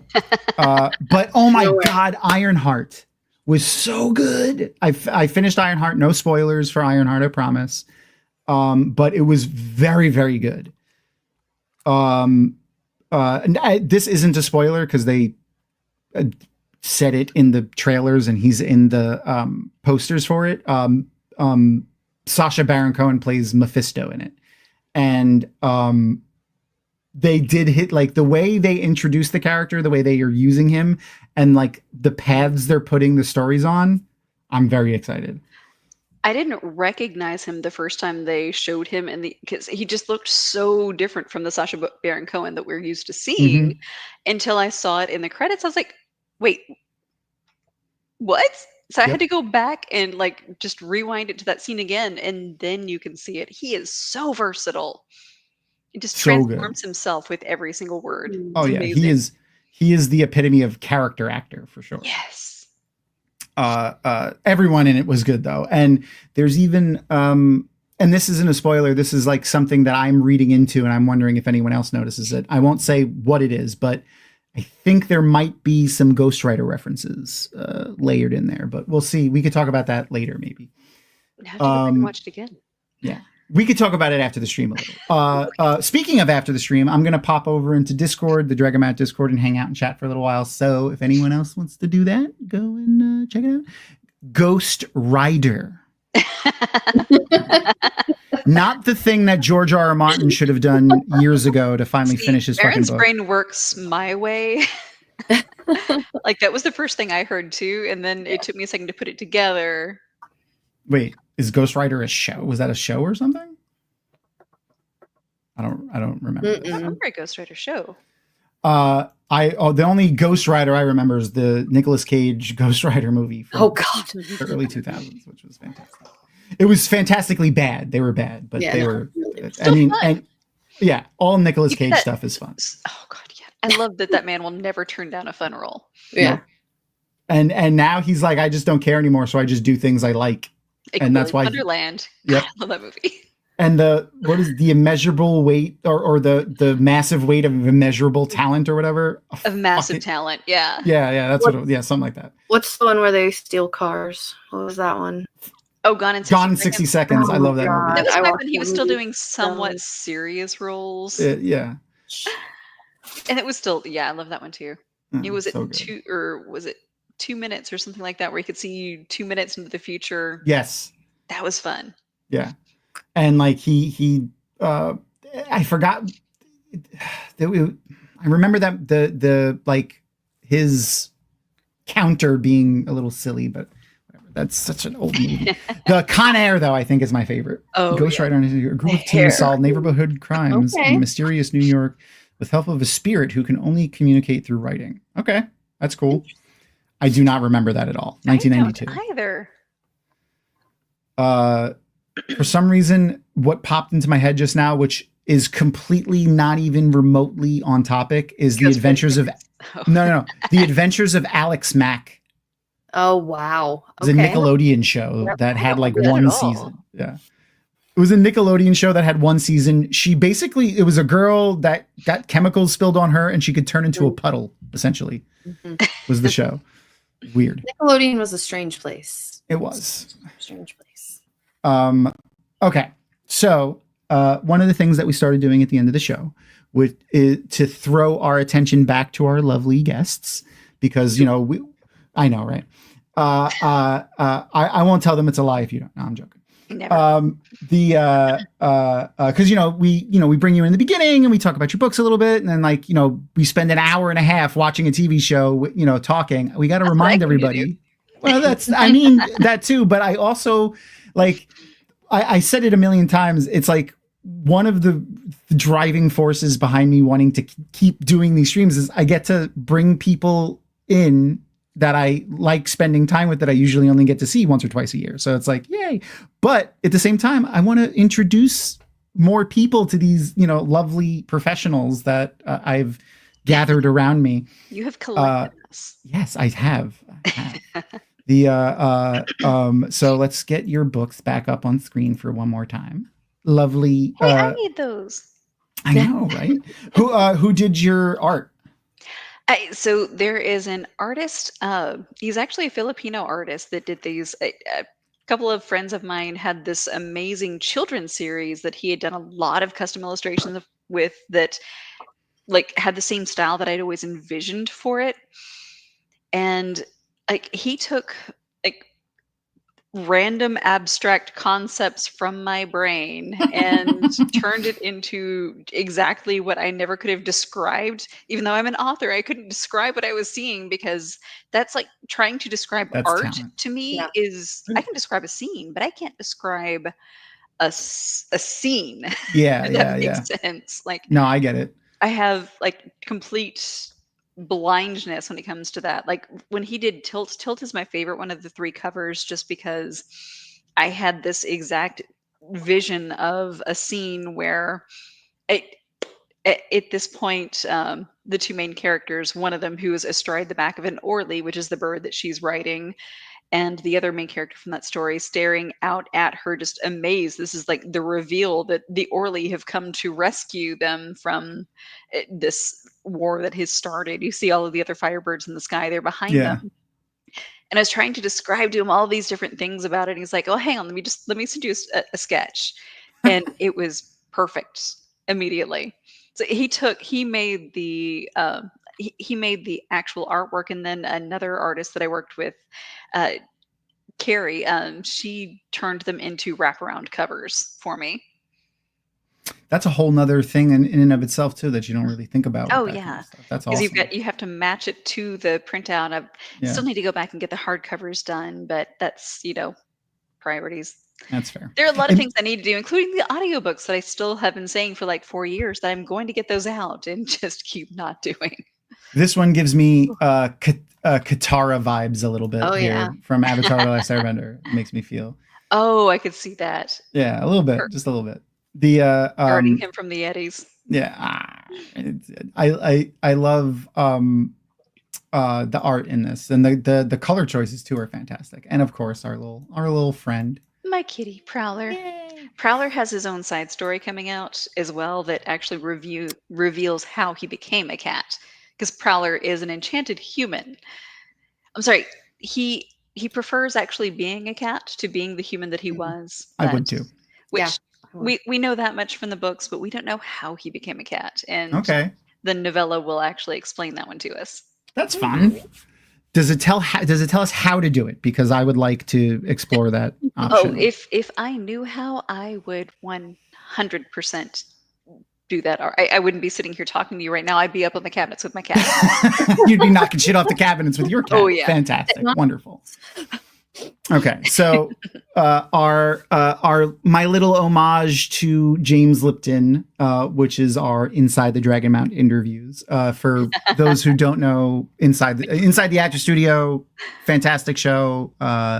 James Lipton was a teacher at Juilliard, interviewed a bunch of actors, really great. Look him up on YouTube, wonderful. But we've taken his questions and made them our own, and we do a little bit on our show now for them. So. And I came prepared this time.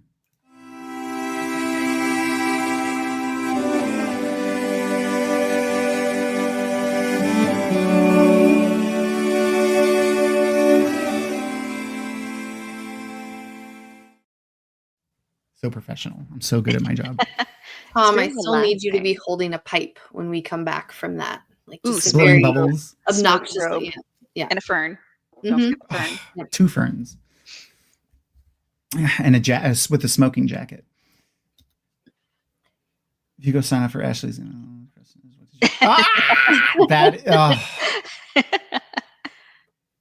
So, to start things off, Segue. Ashley, what is your favorite dinosaur? Easy. Ankylosaurus. Ah, Second Okay. favorite Stegosaurus, but the Ankylosaurus, I mean, that is like the world's natural tank. I mean, Mhm. that was so I watched the first Jurassic World a few years ago and was like, and then I didn't watch any of the other ones. okay. And then somebody talked me into watching it again because apparently the second and the third one in this series were less stinkers, Yeah. according to them. And I actually Yeah. did, like, once I sat down and I watched them all again, it's like, okay, you know what? This is enjoyable. I can enjoy this. I was not expecting that. Mostly the third one because they got the whole relationship between Owen and Blue the Velociraptor right. Yeah. It wasn't Yeah. this is now my little buddy where I'm a druid and this is my pet dinosaur. No, they got that mutual respect right. And I think that was what sold me on all of it. Well, that and I'm going to still want to be Laura Dern when I grow up. Oh, She was I amazing. don't blame. Yeah. But like the Ankylosaurus features in all three of those movies. And I think that also was what kind of sold me to completely enjoy those. So Did I you gotta see? props for getting me back on those. I love that they got some screen time in the Jurassic World movie too, because I don't think we've seen them in like a dinosaur movie ever. Pretty much. They are amazing. And the Pachycephalosaurus. Pachycephalosaurus. God, that is hard to say. It is.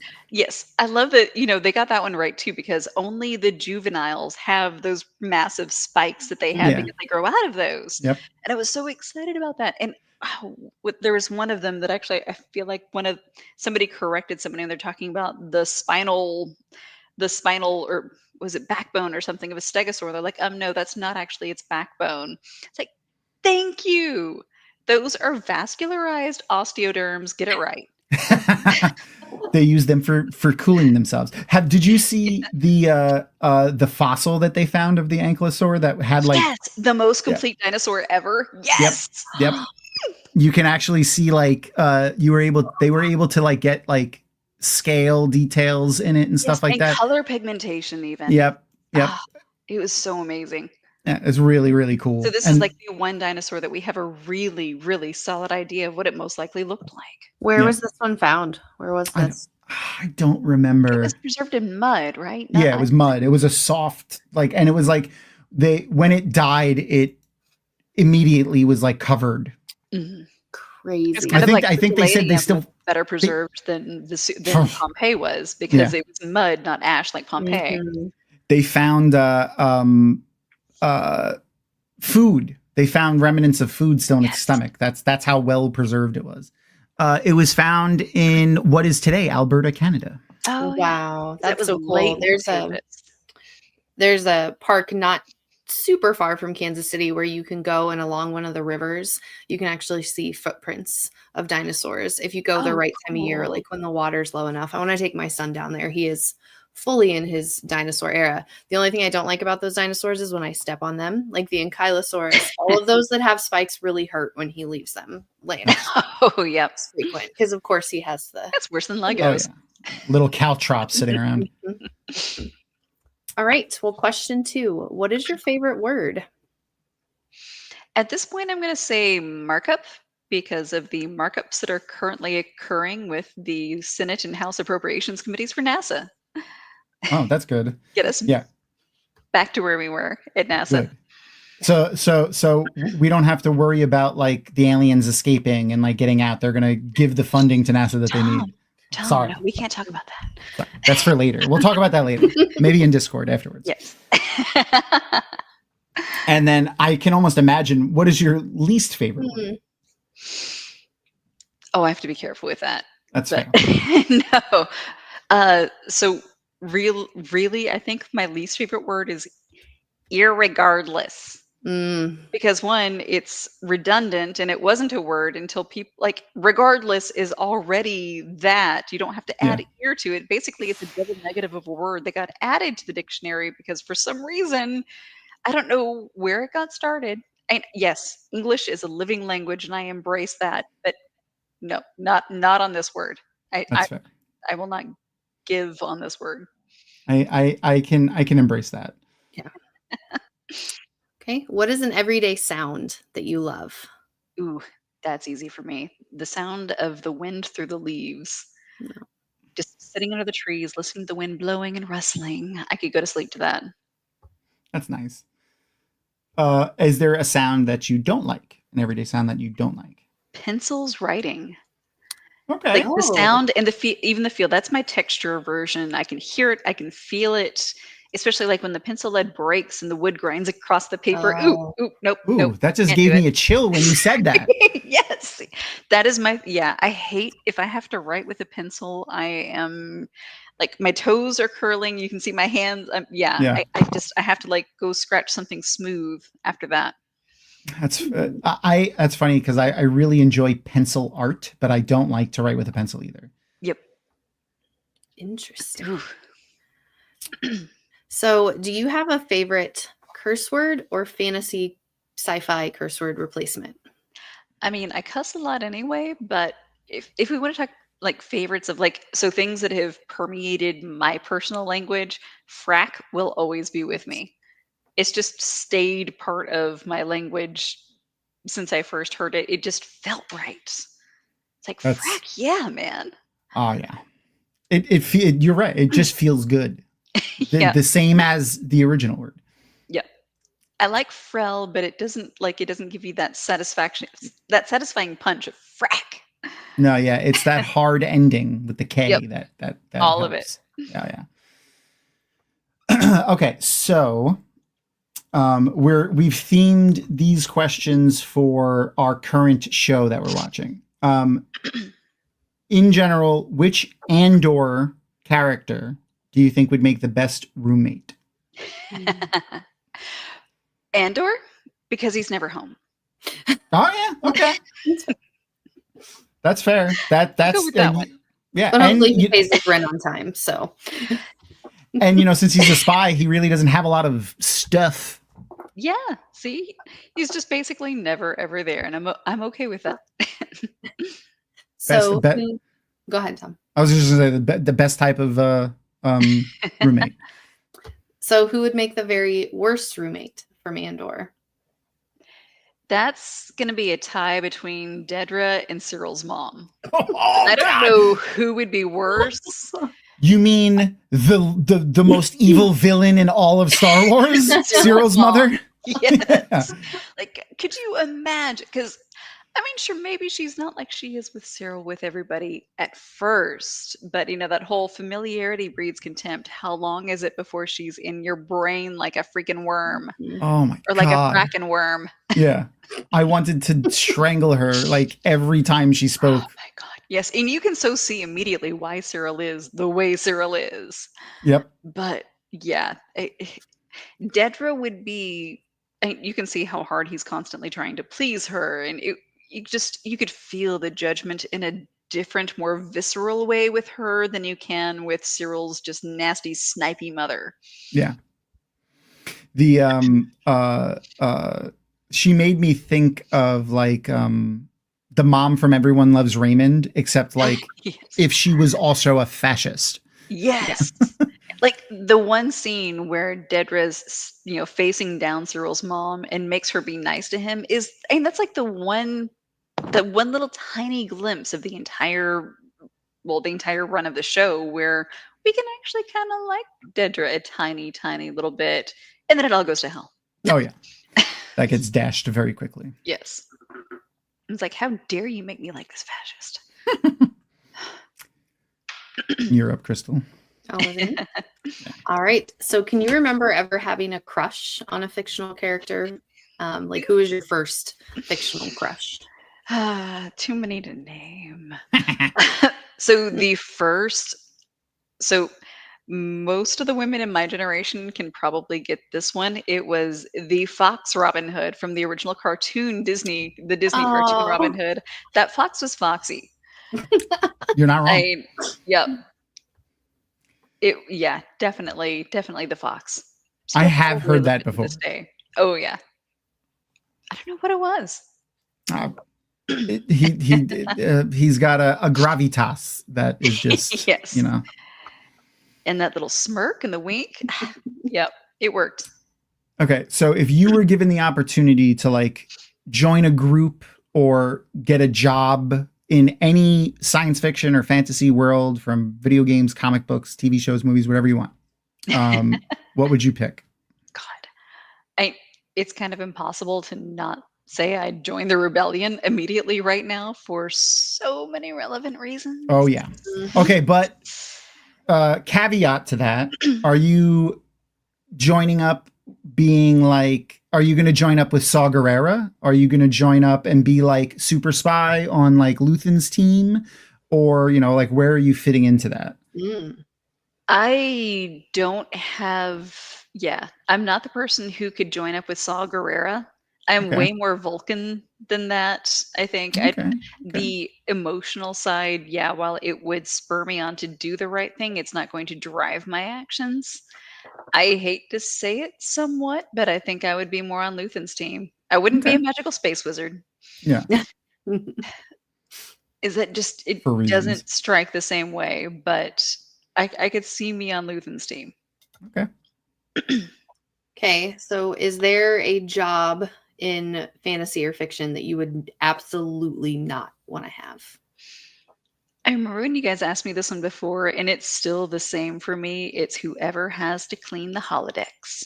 Oh yeah. Okay. Oh God, for so many reasons. That's. Oh man, that invokes so many things into mind. Thank you for that. You're welcome. It's going to be nightmare fuel for a little while. That's a thought that's going to linger. Yes, okay. Lynn. Yes, exactly. That's what put that in my brain. So much sperm everywhere. Oh, it's everywhere. I love the lower decks too, by the way. So good. They ended it really, really well, but I still it ended. It was so good. Same. I love the crossover episode too with Strange New Worlds. Yes, they did good with that. Yeah, so good. Okay.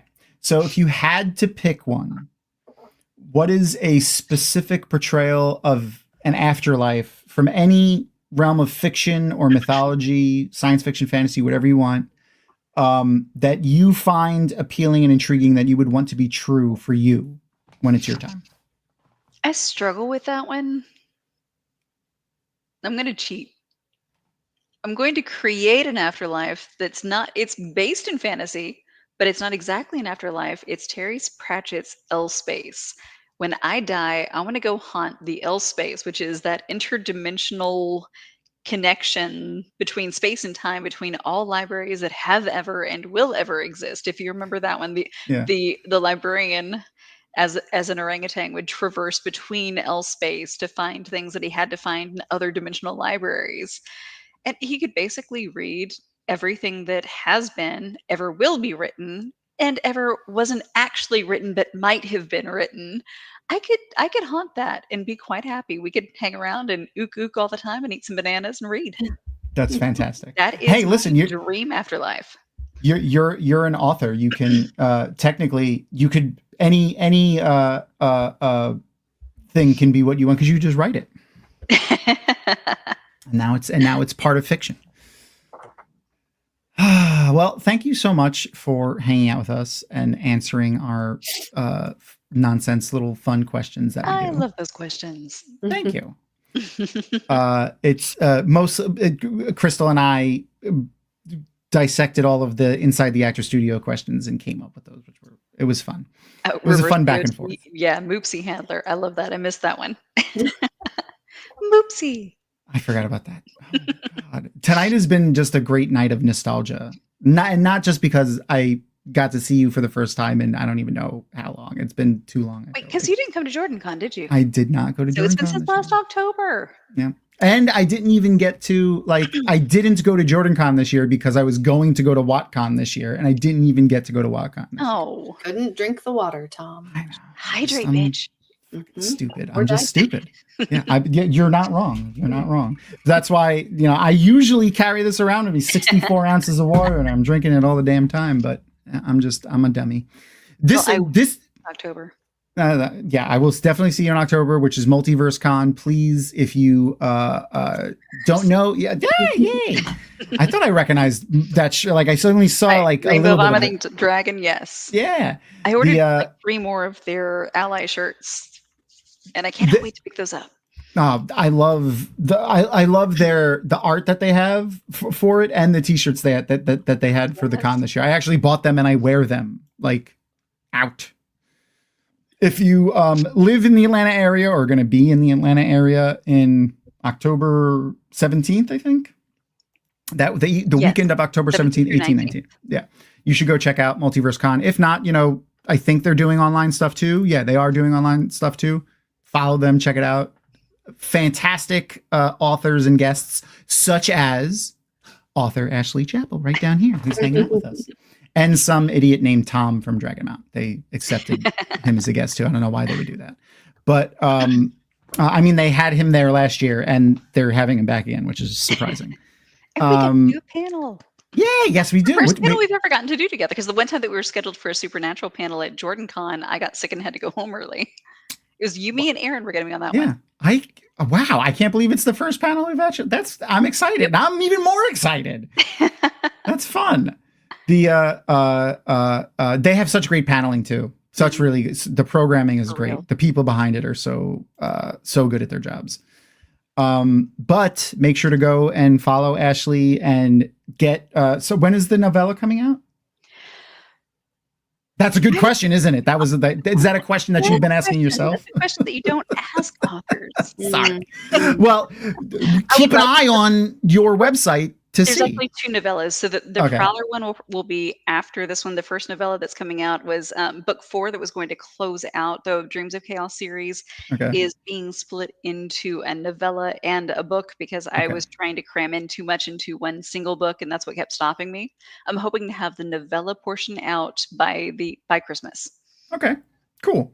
So we'll watch for updates around Multiverse Con probably, and then by December, so the end of this year. So make sure to follow the website and follow the social medias, sign up for the newsletter, all of those fun things. and I'll update it one day. Listen, ADHD is a real thing, and life is happening right now. Yes, and a lot. Insane. I can only imagine for you. Well, thank you for taking some time and coming to hang out with us, and thank all of the viewers for hanging out with us for this whole stream. You guys are wonderful. I've learned actually more from you guys in the comments too. This is fantastic. Oh, I love it. Well, see, like I said, I like to surround myself with fun, smart people, and that's the only reason why I look good. That's why, because I'm not neither of those things. Oh, yeah. Stop it. We must bid adieu because it is late, and people have to go to work in the morning, and they have children and things. So say goodnight, Crystal. Past my bedtime. Good night, Crystal.